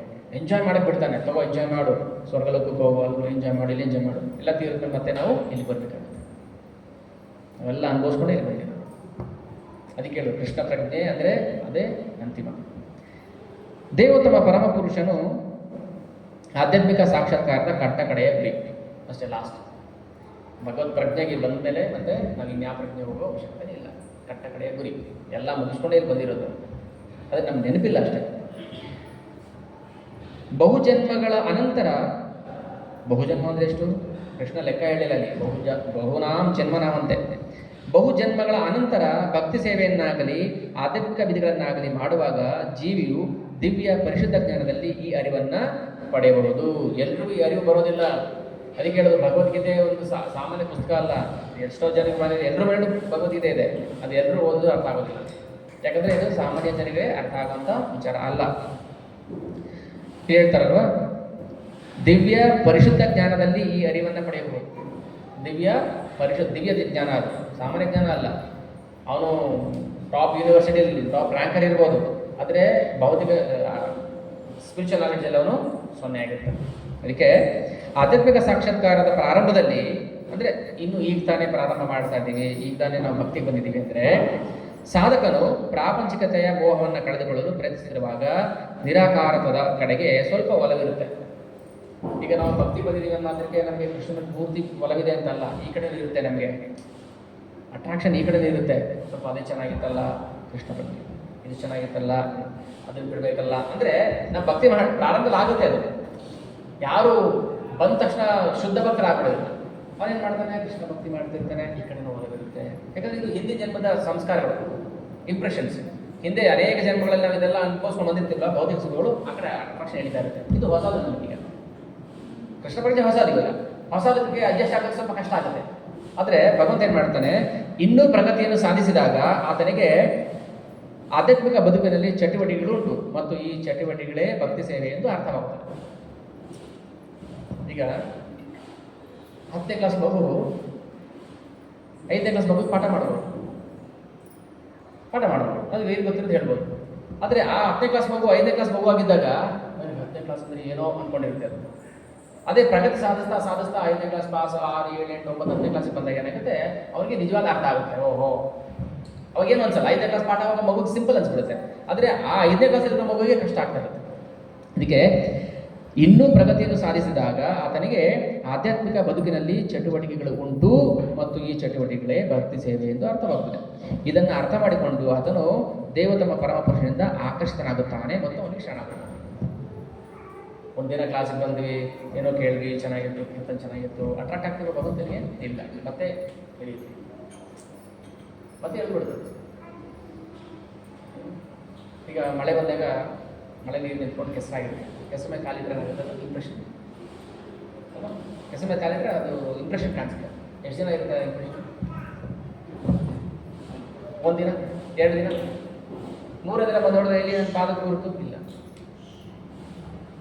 ಅದೇ ನೀವು ಸಿಮೆಂಟಲ್ಲಿ ಇಟ್ಬಿಡಿ, ಅದು ಡ್ರೈ ಆಗ್ತಾ ಏನಾಗುತ್ತೆ, ಎಷ್ಟು ವರ್ಷ ಅದು ಹಾಗೇ ಇರುತ್ತೆ ಅಲ್ವಾ? ಸೊ ನಮ್ಮ ಭೌತಿಕ ಬುದ್ಧಿ ಏನಿರುತ್ತೆ ಅಂದರೆ, ನಾವು ಮಣ್ಣ ಮೇಲೆ ಕಾಲಿಟ್ಟಂಗೆ ಇರುತ್ತೆ. ಆ ಕ್ಷಣಕ್ಕೆ ನಮಗೆ ಏನೋ ಅರ್ಥ ಆಯಿತು ಅಂತ ಅನಿಸುತ್ತೆ, ಮತ್ತೆ ಅಲ್ಲಿಂದ ನಾವು ಹೊರಗಡೆ ಬಂದಾಗ ಮಾಯೆ ಕಾಮ. ಪ್ರಾಬ್ಲಮ್ ಏನಂದರೆ ಎಲ್ಲರೂ ಲೈಫ್, ಈಗ ನಮ್ಮ ಲೈಫಲ್ಲೂ ನಿಮ್ಗೆ ಎಲ್ಲರೂ ಲೈಫ್ ಪ್ರಾಬ್ಲಮ್ ಅಂದರೆ, ಸ್ಟಾರ್ಟಿಂಗಲ್ಲಿ ನಮಗೂ ನಮಗೆಲ್ಲ ಗೊತ್ತಾಗುತ್ತೆ, ನಮಗೆಲ್ಲ ಗೊತ್ತು. ಒಂದಿನ ಕ್ಲಾಸ್ ಕೇಳಿದಾಗ, ನಾನು ಫಸ್ಟ್ ಟೈಮ್ ಕ್ಲಾಸ್ ಕೇಳಿದಾಗ ಇದೆಲ್ಲ ನನಗೂ ಗೊತ್ತಿತ್ತಲ್ಲ ಅನಿಸುತ್ತೆ. ಇವಾಗ ಹೇಳ್ತಿದ್ದಾರೆ, ನನಗೆ ಇದು 10 ವರ್ಷ ಮುಂಚೆನೇ ಗೊತ್ತಿತ್ತು ಅನಿಸುತ್ತೆ. ಆಮೇಲೆ ಅದರಿಂದ ಹೊರಗಡೆ ಬಂದಾಗ ಏನೋ ಹೇಳಿದ್ರು, ನನಗೆ ಅರ್ಥ ಆಗಿಲ್ಲ ಅಂತ ಅನ್ಸುತ್ತೆ. ಹಾಗೆ ಕ್ರಮೇಣ ನಾವು ಅದರಲ್ಲಿ ಇಳಿದಾಗ ಏನಾಗುತ್ತೆ, ಇದೆಲ್ಲ ಅದೇ ಹೇಳ್ತದೆ ಇಲ್ಲಿ. ಇನ್ನೂ ಅರ್ಥ ಮಾಡಿಕೊಂಡು ಆತನು ದೇವತಮ ಪರಮಪುರುಷನಿಂದ ಆಕರ್ಷಿತನಾಗುತ್ತಾನೆ ಮತ್ತು ಆತನಿಗೆ ಶರಣಾಗುತ್ತಾನೆ. ಇಂಥ ಸಮಯದಲ್ಲಿ ಮನುಷ್ಯನಿಗೆ ಪ್ರಭು ಶ್ರೀಕೃಷ್ಣನ ದಯೆಯೇ ಸರ್ವಸ್ವ ಅಲ್ವಾ? ಈಗ ನಮಗೆ ಸ್ವಲ್ಪ ಮಗು ದೊಡ್ಡದಾದಮೇಲೆ ಅದಕ್ಕೆ ಹೊಟ್ಟೆ ಹಸಿವು, ಏನು ಮಾಡಬೇಕು ಏನು ಮಾಡಬಾರ್ದು ಅರ್ಥ ಆಗುತ್ತೆ. ಬಟ್ ಸಣ್ಣ ಮಗುಗೆ ಅಪ್ಪ ಅಮ್ಮನೇ ಅವರಿಗೆ ಆಶ್ರಯ, ಅಮ್ಮನೇ ಆಶ್ರಯ ಅಲ್ವಾ? ಸೊ ಹಾಗೆ ಭಕ್ತಿನಲ್ಲಿ ಪ್ರಾರಂಭದಲ್ಲಿದ್ದಾಗ ಅವ್ರಿಗೆ ಗುರು ಆಶ್ರಯ ಬೇಕೇ ಬೇಕು. ಗುರು ಆಶ್ರಯ ಬೇಕೇ ಬೇಕು. ಗುರು ಇಲ್ಲದೆ ನಾವು ಭಕ್ತಿಯಲ್ಲಿ ಮುಂದುವರಿಕೆ ಆಗೋದಿಲ್ಲ. ನಮಗೆ ಹೇಳ್ತಾನ, ನನಗೆ ಗುರು ಇಲ್ಲದೆ ಹೇಗೆ ನಾವು ಮುಂದುವರಿಕೆ ಆಗೋದಿಲ್ಲ? ಗುರು ಏನು ಹೇಳ್ಕೊಟ್ಟಿರೋದನ್ನ ಹೇಳ್ತಾರೆ. ಈಗ ನಮ್ಗೆ ಅನ್ಸೋದೇನಂತೆ, ಗುರು ಯಾಕೆ ಬೇಕು? ಗುರು ಏನು ಹೇಳ್ತಾರೆ ನನ್ನ ಮುಂಚೆನೇ ಗೊತ್ತಿತ್ತು ಅಂತ ಅನ್ಸುತ್ತೆ. ಆದರೆ ಎಲ್ಲಿವರೆಗೆ ಇರುತ್ತೆ ಅದು? ಒಂದಿನ 2 ದಿನ ಇರುತ್ತೆ, ಆಮೇಲೆ ಮತ್ತೆ ವಾಪಸ್ ಬರುತ್ತೆ. ಅದಕ್ಕೋಸ್ಕರ ಗುರು ಅನ್ನೋದೇನಂದ್ರೆ ಬ್ರಿಡ್ಜ್ ಇದಾಗೆ. ಒಂದು ವೇಳೆ ಬಿದ್ದರೂ ಅವ್ರನ್ನ ಕರ್ಕೊಂಡೋಗಿ ದಡ ಸೇರಿಸೋ ಜವಾಬ್ದಾರಿ ಗುರುವಿರುತ್ತೆ. ಅದಕ್ಕೋಸ್ಕರ ಕೃಷ್ಣನ ದಯೆ ಸರ್ವಸ್ವ, ಆತನೇ ಎಲ್ಲ ಕಾರಣಗಳ ಕಾರಣ ಮತ್ತು ಐಹಿಕ ಅಭಿವ್ಯಕ್ತಿಯ ನಿಯಾಮಕ. ಐಹಿಕ ಜಗತ್ತು ಆತನಿಂದ ಸ್ವತಂತ್ರವಲ್ಲ ಎನ್ನುವ ಅರಿವಾಗುತ್ತದೆ. ಐಹಿಕ ಜಗತ್ತು ಆಧ್ಯಾತ್ಮಿಕ ವೈವಿಧ್ಯದ ವಕ್ರ ಪ್ರತಿಬಿಂಬ ಎಂದು ಪ್ರತಿಯೊಂದಕ್ಕೂ ಪರಮಪ್ರಭು ಕೃಷ್ಣನೊಂದಿಗೆ ಸಂಬಂಧವಿದೆ ಎಂದು ಅವನಿಗೆ ಅರ್ಥವಾಗುತ್ತದೆ. ಸೊ ಇದು ನೆಕ್ಸ್ಟ್ ಲೆವೆಲ್. ನಮ್ಗೇನು ಅರ್ಥ ಆಗುತ್ತೆ ಇವಾಗ? ಪ್ರತಿಯೊಂದು ವಸ್ತುಗೂ ಕೂಡ ಭಗವಂತನ ಜೊತೆ ಸಂಬಂಧ ಇದೆ. ನಾವು ಮರ್ತಿರ್ಬೋದು ಅಷ್ಟೇ. ನಾವು ಮರ್ತಿದೀವಿ ಅನ್ನೋ ಮಾತಿಗೆ ಸಂಬಂಧ ಇಲ್ಲ ಅಂತ ಅಲ್ಲ ಅಲ್ವಾ? ಸಂಬಂಧ ಇರುತ್ತೆ. ಆ ಸಂಬಂಧ ಇದೆ ಅಂತ ಅರ್ಥ ಆಗೋದು ಯಾವಾಗ? ಪ್ರಗತಿ ಆಗ್ತಾ ನಾವು ಈಗ 2 ವರ್ಷ ಬರ್ತಾ ಇದ್ದೀವಿ, ಹೋಗ್ತಾ ಇದ್ದೀವಿ. ನಮ್ಮ ಸಿನ್ಸಿಯರಿಟಿ ಹೇಗಿದೆ, ನಮ್ಮ ಸೀರಿಯಸ್ನೆಸ್ ಹೇಗಿದೆ, ಅದು ತಕ್ಕಾಗೆ ನಮಗೆ ಭಗವಂತ ಅರ್ಥ ಆಗ್ತದೆ. ಭಗವಂತ ಎಲ್ಲರಿಗೂ ಒಂದೇ ಥರ ಪ್ರಕಾಶ ಆಗೋದಿಲ್ಲ, ಎಲ್ಲರೂ ಒಂದೇ ಥರ ಅನುಗ್ರಹ ಮಾಡೋದಿಲ್ಲ. ಯಾರು ಎಷ್ಟು ಸೀರಿಯಸ್ ಆಗಿ ಭಗವಂತನ ಹುಡುಕ್ತಾ ಇದ್ದಾರೆ, ನಾನು ನಿನ್ನ ನೋಡಬೇಕು, ನಿನ್ನ ಬಗ್ಗೆ ತಿಳ್ಕೋಬೇಕು ಅಂತ ಯಾರು ಸೀರಿಯಸ್ ಆಗಿ ಹುಡುಕ್ತಾ ಇದ್ದಾರೆ ಅವ್ರು ಮಾತ್ರ ಭಗವಂತ ಅನುಗ್ರಹ ಮಾಡ್ತಾರೆ. ಆದರೆ ಒಂದು ಗಟ್ಟಿಯಾದ ಆಶ್ವಾಸನೆ ಕೊಡ್ತಾನೆ, ನಾನು ನನ್ನ ಭಕ್ತನ ಯಾವತ್ತೂ ನಾಶ ಆಗೋದಕ್ಕೆ ಬಿಡೋದಿಲ್ಲ. ನಿಮ್ಮ ಪ್ರಯತ್ನ ಇಷ್ಟೇ ಇರ್ಬೋದು, ಆದರೆ ಭಗವಂತ ಏನು ಮಾಡ್ತಾನೆ, ಆ ಪ್ರಯತ್ನಕ್ಕೆ ಭಗವಂತ ಕೂಡ ಕೃಪೆ ಕೊಡ್ತಾನೆ, ಅನುಗ್ರಹ ಕೊಡ್ತಾನೆ, ಆ ಪ್ರಯತ್ನ ಹೆಚ್ಚಾಗುತ್ತೆ. ಸೊ ಅದಕ್ಕೆ ನಾವು ಇನ್ನೂ ಹೆಚ್ಚು ಹೆಚ್ಚು ಪ್ರಯತ್ನ ಮಾಡಬೇಕು. ನಾವು ನಮ್ಮ ಕೈಯಲ್ಲಿ ಪ್ರಯತ್ನ ಮಾಡೋ ಶಕ್ತಿ ಇಲ್ಲ, ನಾವು ಭಗವಂತ ಕೃಪೆ ಬಿಡಬೇಕು. ಭಗವಂತ ನಾನು ಮಾಡಬೇಕಂತ ಆಸೆ ಇದೆ, ಕೃಪೆ ಕೊಡೋದು. ಭಗವಂತ ಕೃಪೆ ಇಲ್ಲ ಅಂದರೆ ನಾವು ಏನು ಮಾಡೋಕ್ಕಾಗಲ್ಲ. ಐಹಿಕ ಜಗತ್ತು ಆಧ್ಯಾತ್ಮಿಕ ಜಗತ್ತಿನ ವಕ್ರ ಪ್ರತಿಬಿಂಬ. ಇದು ಐಹಿಕ ಜಗತ್ತು. ಇದು ನಾವೇನು ನೋಡ್ತಾ ಇದ್ದೀವಿ, ಇದಕ್ಕೆ ಐಹಿಕ ಜಗತ್ತು ಅಂತ ಕರಿತೀವಿ. ಐಹಿಕ ಜಗತ್ತಲ್ಲಿ ಏನು ತುಂಬಿದೆ? ಬರೀ ದುಃಖಗಳು ತುಂಬಿದೆ. ಅನಿಸ್ಬೋದು ಒಳ್ಳೆ ಮನೆ, ಒಳ್ಳೆ ಎಲ್ಲ ಚೆನ್ನಾಗಿದೆ, ಸುಖವಾಗಿದ್ದಾರೆ ಅಂತ. ಅದು ಸುಖ ಅನ್ನೋದು ನಿಜವಾದ ಸುಖದ ಪ್ರತಿಬಿಂಬ. ನಿಜವಾದ ಈಗ ಮಗು ಕನ್ನಡಿಯಲ್ಲಿ ಮಗು ತನ್ನ ಮುಖ ನೋಡ್ಕೊಂಡಾಗ ನಾನೇ ಅಂತ ಅನ್ಸುತ್ತೆ ಮಗು, ಆದರೆ ಅದು ಅದಲ್ಲ, ಅದರ ಪ್ರತಿಬಿಂಬ ಕಾಣಿಸ್ತಿರುತ್ತೆ. ಆದರೆ ಮಗುಗೆ ಏನು ಗೊತ್ತಾಗುತ್ತೆ? ಬುದ್ಧಿ ಇಲ್ಲ ಮಗುಗೆ, ಅದು ನಾನೇ, ಯಾರು ಇನ್ನೊಬ್ರು ಇದ್ದಾರೆ ನನ್ನ ತರದವರು ಅಂತ ಅನಿಸುತ್ತೆ ಅಷ್ಟೇ. ಹಾಗೆ ನಮ್ಮ ಬುದ್ಧಿ ಅವನು ಸುಖವಾಗಿದ್ದಾನೆ, ಅವನು ಚೆನ್ನಾಗಿದ್ದಾನೆ. ಬಟ್ ನಿಜವಾದ ಸುಖ ಸಿಗೋದು ಕೃಷ್ಣ ಪ್ರತಿಬಿಂಬ. ಭಗವಂತ ಅನುಗ್ರಹ ಇಲ್ಲಂದರೆ ಸುಖ ಪಡೋಕ್ಕಾಗೋದಿಲ್ಲ. ಅದಕ್ಕೆ ಅಥ ಶ್ರೀಕೃಷ್ಣ ನಾಮಾದಿ ಭವೇದ್ ಗ್ರಾಹ್ಯಂ ಅತೀಂದ್ರಿಯಂ ನಿರ್ಬಂಧ ಕೃಷ್ಣ ಸಂಬಂಧೆ ಯುಕ್ತ ವೈರಾಗ್ಯ ಮುಚ್ಚುತ್ತೆ. ಯಾರು ನಿಜವಾಗಲೂ ಅಥ ಕೃಷ್ಣ ನಾಮಾದಿ, ಯಾರು ಭಗವಂತ ನಾಮಕ್ಕೆ ಆಕರ್ಷಿತರಾಗ್ತಾರೆ ಅವ್ರಿಗೆ ಮಾತ್ರ ನಿಜವಾದ ಸುಖ ಸಿಗುತ್ತೆ. ಆ ಸುಖ ಹೇಗಿರುತ್ತೆ ಟೇಸ್ಟ್ ಮಾಡಬೇಕಾ? ನನಗೇನು ಸುಖ ಸಿಗುತ್ತೆ ಅಂತ ನಾನು ನಿಮಗೆ ಹೇಳೋಕ್ಕಾಗುತ್ತಾ? ಇಲ್ಲ. ಹೇಳೋಕ್ಕಾಗತ್ತಂದ್ರೆ ಅತೀಂದ್ರಿಯ ಅಥ ಶ್ರೀಕೃಷ್ಣ ನಾಮಾದಿ ಭವೇತ್ ಗ್ರಾಹ್ಯಂ ಅತೀಂದ್ರಿಯ ನ ಭವೇತ್. ಅದು ನನಗೆ ಹೇಳೋಕ್ಕಾಗೋದಿಲ್ಲ. ಅದನ್ನು ಹೇಗೆ ಮಾಡಬೇಕು? ಅನುಭವಿಸಿನೇ ಅದನ್ನು ಪಡ್ಕೋಬೇಕು. ಅದಕ್ಕೋಸ್ಕರ ಹೀಗೆ ಆತನು ಪ್ರತಿಯೊಂದನ್ನು ಭಗವಂತನಿಗೆ ಸಂಬಂಧಿಸಿದಂತೆ ನೋಡುತ್ತಾನೆ. ಭಗವಂತನಿಗೆ ಪ್ರತಿಯೊಂದು ಸಂಬಂಧಿಸಿದೆ, ಆದರೆ ನಾವು ಸಂಬಂಧ ಮರೆತಿದ್ದೀವಿ ಅಷ್ಟೇ. ಯಾಕೆ? ನಮ್ಮ ಅಜ್ಞಾನದಿಂದ. ವಾಸುದೇವನನ್ನು ಕುರಿತ ಇಂತಹ ವಿಶ್ವದೃಷ್ಟಿಯಿಂದ ವ್ಯಕ್ತಿಯು ಪರಮಪ್ರಭು ಶ್ರೀಕೃಷ್ಣನನ್ನೇ ಅತ್ಯುನ್ನತ ಗುರಿ ಎಂದು ತಿಳಿದು ಆತನಿಗೆ ಕೂಡಲೇ ಶರಣಾಗುತ್ತಾನೆ. ಹೀಗೆ ಶರಣಾಗತನಾದ ಆತ್ಮಗಳು ಅಪೂರ್ವ. ಅಂದರೆ ಯಾರು ಭಗವಂತ ಶರಣಾಗತರಾಗ್ತಾರೆ ಅಂಥವರು ತುಂಬ ಫಾರ್ಚುನೇಟ್ಸ್, ದುರ್ಲಭ ಅಂದರೆ ಅಪರೂಪ. ಅದಕ್ಕೆ ಕೃಷ್ಣ ಭಕ್ತಿ ಮಾಡೋದು ತುಂಬ ಅಪರೂಪ. ಕನ್ಫ್ಯೂಷನ್ ಇಷ್ಟೇ, ಎಷ್ಟೋ ಜನ್ಮ ಆದಮೇಲೆ ಅವನಿಗೆ ಭಗವಂತ ಯಾರಂತ ಅರ್ಥ ಆಗೋದು. ಭಗವಂತ ಯಾರಂತ ಅರ್ಥ ಆದಮೇಲೆ ಅವನು ಈ ಭೌತಿಕ ಜಗತ್ತಿನ ಜೊತೆ ಸಂಬಂಧವನ್ನು ನಾವು ಇದನ್ನು ಅರ್ಥ ಮಾಡ್ಬೇಕು. ಅರ್ಥ ಒಂದು ದಿನಕ್ಕೆ ಆಗೋದಿಲ್ಲ. ನಾವು ಯಾವ ಭಾವದಲ್ಲಿ ಭಗವಂತನ ಬಗ್ಗೆ ಶ್ರವಣ ಮಾಡ್ತಾ ಇದ್ದೀವಿ ಅದಕ್ಕೆ ತಕ್ಕಾಗಿ ಭಗವಂತ ಅನುಗ್ರಹ ಮಾಡ್ತಾರೆ. ಇದು ಇಂಪಾರ್ಟೆಂಟ್ ಥಿಂಗ್ಸ್. ಒಂದು ದಿನ 2 ದಿನಕ್ಕೆ ಬರುವಂಥದ್ದಲ್ಲ. ಇದು ಒಂದು 6 ತಿಂಗಳು 3 ತಿಂಗಳು ಎಕ್ಸಾಮ್ ಹೋಗ್ಬಿಟ್ರೆ ಪಾಸ್ ಆಗ್ಬೋದು ಅಲ್ವಾ, 90% ತೊಗೊಂಡ್ಬೋದು. ಆದರೆ ಭಗವದ್ಗೀತೆ, ಭಗವಂತನ ಮಾತುಗಳು ನಮಗೆ ಅರ್ಥ ಆಗೋದು. ಮಾತುಗಳು ಅರ್ಥ ಆಗ್ಬೋದು, ಬಟ್ ಅದರ ಅರ್ಥ ಆಗೋದಿಲ್ಲ. ಅದಕ್ಕೋಸ್ಕರ ಏನು ಹೇಳ್ತಿದ್ದಾರೆ ಇಲ್ಲಿ ಭಗವಂತ ಏನು ಹೇಳ್ತಿದ್ದಾನೆ? ಎಷ್ಟೆಷ್ಟೋ ಜನ್ಮಗಳು ಸಾಧನೆ ಮಾಡಿದ ಮೇಲೆ ನಾನು ಅರ್ಥ ಆಗ್ತೀನಿ ಹೊರತು ನಾನು ಸುಮ್ಮನೆ ಅರ್ಥ ಆಗಲ್ಲ. ಈಗ ಯಾರಿಗೆ ಕೃಷ್ಣ ದೇವತಮ ಪರಮಪುರುಷ ಅರ್ಥ ಆಗಿದೆ ಅವರ ಜನ್ಮ ಕೊನೆಯಲ್ಲಿದೆ ಅಂತ ಅರ್ಥ. ಇನ್ನು ಅವ್ನು ಬಯಸೋದೇನೆಂದರೆ ಬರೀ ಸೇವೆ. ಎಷ್ಟು ಸೇವೆ ಮಾಡಿದ್ರೆ ಅದಕ್ಕೆ ತಕ್ಕಂಗೆ ನನಗೆ ಅರ್ಥ. ಒಂದು ಉಪನಿಷತ್ತು ಹೇಳಿದೆ, ಜೀವಂತ ಪ್ರಾಣಿಯ ದೇಹದಲ್ಲಿ ಮಾತನಾಡುವ ಶಕ್ತಿ, ನೋಡುವ ಶಕ್ತಿ, ಕೇಳುವ ಶಕ್ತಿ, ಯೋಚನೆ ಮಾಡುವ ಶಕ್ತಿ ಇವುಗಳಲ್ಲಿ ಯಾವುದು ಮುಖ್ಯ ಅಂಶವಲ್ಲ. ಎಲ್ಲ ಚಟುವಟಿಕೆಗಳ ಕೇಂದ್ರವು ಜೀವನೇ. ಇದೇ ರೀತಿಯಲ್ಲಿ ವಾಸುದೇವ ಅಥವಾ ದೇವತಮ ಪರಮಪುರುಷನಾದ ಕೃಷ್ಣನು ಎಲ್ಲದರಲ್ಲಿಯೂ ಮುಖ್ಯ ಅಸ್ತಿತ್ವಾಂಶ. ದೇಹದಲ್ಲಿ ಮಾತನಾಡುವ, ನೋಡುವ, ಕೇಳುವ, ಯೋಚನೆ ಮಾಡುವ ಶಕ್ತಿಗಳು ಉಂಟು. ಆದರೆ ಪರಮಪ್ರಭುವಿನೊಂದಿಗೆ ಇವಕ್ಕೆ ಸಂಬಂಧವನ್ನು ಕಲ್ಪಿಸದಿದ್ದರೆ ಏನಾಗುತ್ತೆ? ಭಗವಂತ ಸಂಬಂಧನೇ ಕಲ್ಪಿಸಿಲ್ಲ ಅಂದರೆ, ಇಂಜಿನ್ಗೆ ಹೋಗಿ ಜೋಡಿಸಿಲ್ಲ ಅಂದರೆ. ಉಪನಿಷತ್ ಮಂತ್ರ ಚಾಂದೋಗ್ಯ ಉಪನಿಷತ್ ಹೇಳುತ್ತೆ, ನವೈ ವಾಚೋ ನಾ ಚಕ್ಷುಂಷಿ ನಾ ಶ್ರೋತ್ರಾಣಿ ನಾ ಮನಾಂಸೀತಿ ಆ ಚಕ್ಷತೆ ಪ್ರಾಣ ಇತಿ ಏವಾ ಚಕ್ಷತೆ ಪ್ರಾಣೋ ಹಿ ಏವೈತಾನಿ ಸರ್ವಾಣಿ ಭವಂತಿ. ಇದೇ ರೀತಿಯಲ್ಲಿ ದೇವೋತ್ತಮ ಪುರುಷನಾದ ಶ್ರೀಕೃಷ್ಣನು ಎಲ್ಲದರಲ್ಲಿಯೂ ಮುಖ್ಯ ಅಸ್ತಿತ್ವಾಂಶ. ದೇಹದಲ್ಲಿ ಮಾತನಾಡುವ, ನೋಡುವ, ಕೇಳುವ, ಯೋಚನೆ ಮಾಡುವ ಶಕ್ತಿಗಳು ಉಂಟು. ಆದರೆ ಪರಮಪ್ರಭುವಿನೊಂದಿಗೆ ಇವಕ್ಕೆ ಸಂಬಂಧವನ್ನು ಕಲ್ಪಿಸದಿದ್ದರೆ ಇವು ಅಮುಖ್ಯವಾಗುತ್ತೆ. ಮುಖ್ಯನೇ ಅನಿಸುತ್ತದೆ. ವಾಸುದೇವನು ಸರ್ವಂತರ್ಯಾಮಿಯು ಸಮಸ್ತವಾಗಿರುವುದರಿಂದ ಭಕ್ತನು ಪರಿಪೂರ್ಣ ಜ್ಞಾನದಲ್ಲಿ ಶರಣಾಗುತ್ತಾನೆ. ನೆಕ್ಸ್ಟ್ ಶ್ಲೋಕದಲ್ಲಿ ಒಂದು ರಹಸ್ಯ ಹೇಳ್ತಾರೆ. ಹಾಗಾದ್ರೆ ನನಗೆ ಶರಣಾಗತರಾಗದೇನೆ ಎಲ್ಲೆಲ್ಲೋ ಯಾರ್ಯಾರು ಶರಣಾಗ್ತಾರಲ್ಲ ಅವ್ರು ಯಾರು? ಈಗ ಯಾರು ಭಗವಂತನಿಗೆ ಶರಣಾಗತರಾಗದೆ ಎಲ್ಲೆಲ್ಲೋ ಶರಣಾಗತರಾಗಿರ್ತಾರೆ ಅಂಥವ್ರು ಏನಂತ ಕರೀತಾರೆ ಕೃಷ್ಣ? ಈ ಶ್ಲೋಕ ರಿಪೀಟ್ ಮಾಡಿ. 720 ಕಾಮೈಸ್ತೈಸ್ತೈ ಹೃತಜ್ಞಾನಾಃ ಪ್ರಪದ್ಯಂತೆ ಅನ್ಯದೇವತಾಃ ತಂ ತಂ ನಿಯಮಮಾಸ್ಥಾಯ ಪ್ರಕೃತಿಯ ನಿಯತಾ ಸ್ವಯಾ. ಐಹಿಕ ಬಯಕೆಗಳು ಅನ್ನುವಂಥ ರಿಪೀಟ್ ಮಾಡಿ. ಐಹಿಕ ಬಯಕೆಗಳು ಯಾರ ಬುದ್ಧಿಶಕ್ತಿಯನ್ನು ಕದ್ದಿವೆಯೋ ಅಂಥವರು ದೇವತೆಗಳಿಗೆ ಶರಣಾಗುತ್ತಾರೆ ಮತ್ತು ತಮ್ಮ ಸ್ವಭಾವಗಳಿಗೆ ಅನುಗುಣವಾಗಿ ಪೂಜೆಯ ನಿರ್ದಿಷ್ಟ ನಿಯಮ ನಿಬಂಧನೆಗಳನ್ನು ಅನುಸರಿಸುತ್ತಾರೆ. ಭಗವಂತ ಹೇಳ್ತಾ ಇದ್ದಾನೆ, ಕಾಮೈಸ್ತೈಸ್ತೈ ಹೃತಜ್ಞಾನ. ಹೃತಜ್ಞಾನ ಅಂದರೆ ಜ್ಞಾನ ನಷ್ಟ ಆಗುತ್ತೆ, ಅಪಹೃತ ಆಗ್ಬಿಟ್ಟಿದೆ, ಕಿಡ್ನಾಪ್ ಮಾಡಿಬಿಟ್ಟಿದ್ದಾರೆ. ಕಾಮೈಸ್ತೈಸ್ತೈ ಹೃತಜ್ಞಾನ ಪ್ರಪದ್ಯಂತೆ ಅನ್ಯ ದೇವತಾ ತಮ್ ತಮ್ ನಿಯಮಮಾಸ್ಥಾಯ. ಅಂದರೆ ಇವಾಗ ನಾನು ಭಗವಂತನ ಬಿಟ್ಟುಬಿಟ್ಟಿದ್ದೀನಿ, ಭಗವಂತ ಯಾರ್ತಾನೆ ಗೊತ್ತಿಲ್ಲ, ಯಾರೋ ಒಬ್ಬರನ್ನ ದೇವತೆಯನ್ನು ನಾನು ದೇವರನ್ನ ಸ್ವೀಕಾರ ಮಾಡಿಕೊಂಡು ಅವ್ರನ್ನ ನಾನು ಆರಾಧನೆ ಮಾಡ್ತಾ ಇದ್ದೀನಿ ಅಂತ ಇಟ್ಕೊಳ್ಳಿ. ಆಗ ಭಗವಂತ ಏನು ಮಾಡ್ತಾನೆ, ತಮ್ ತಮ್ ನಿಯಮಮಾಸ್ಥಾಯ ನಿಯತಾ ಪ್ರಕೃತಿಯ ಸ್ವಯಂ. ಅವಾಗೇನಾಯಿತು, ಆ ನಿರ್ದಿಷ್ಟ ದೇವತೆಯನ್ನ ಪೂಜೆ ಮಾಡೋಕ್ಕೆ ಏನು ಬುದ್ಧಿ ಬೇಕೋ ಅದು ಕೊಟ್ಬಿಡ್ತಾನೆ ಭಗವಂತ. ತಪ್ಪೇ अर्थ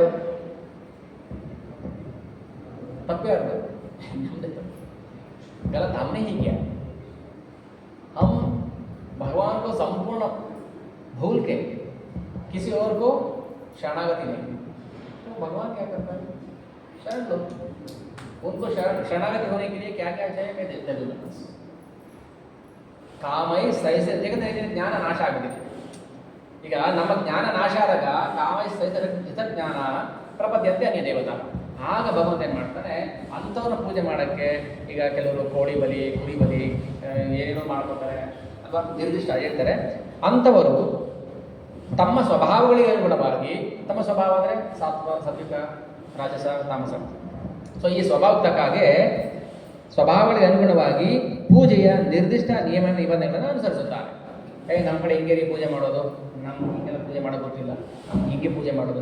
ಭಗವಂತ ಏನು ಮಾಡ್ತಾನೆ, ಅಂಥವ್ರಿಗೆ ಆ ಬುದ್ಧಿ ಕೊಡ್ತಾನೆ. ಕೊಟ್ಟಿದ್ದಾರೆ ಇವನೇ. ಯಾಕೆ ನನಗೆ ನೀನು ಪೂಜೆ ಬೇಕಾಗಿಲ್ಲ, ನೀನು ಬೇಕಾಗಿಲ್ಲ ಅಂತ ತಾನೇ ಹೋಗಿರೋದು. ನಮಗೆ ಭಗವಂತ ಬೇಡ ಅಂತ ನಾವು ಬೇರೆ ದೇವತೆಗಳ ಹತ್ರ ಹೋಗಿದ್ದೀವಿ. ಭಗವಂತ ಏನು ಮಾಡ್ತಾನೆ, ಅನುಗ್ರಹ ಮಾಡ್ತಾನೆ. ಕೊನೆಗೆ ಅನುಗ್ರಹ ಮಾಡಿದ್ದೀವಿ. ಆಮೇಲೆ ನಾವು ಕೇಳಬಾರ್ದು, ನನಗೆ ಯಾಕೆ ಹಿಂಗಾಯ್ತು ಹಂಗಾಯ್ತು. ನೀನು ಕೊಡದೆ ತಡಿಬೋದಿತ್ತಲ್ಲ, ಭಗವಂತ ಕೊಡದೆ ತಡಿಬೋದಿತ್ತು.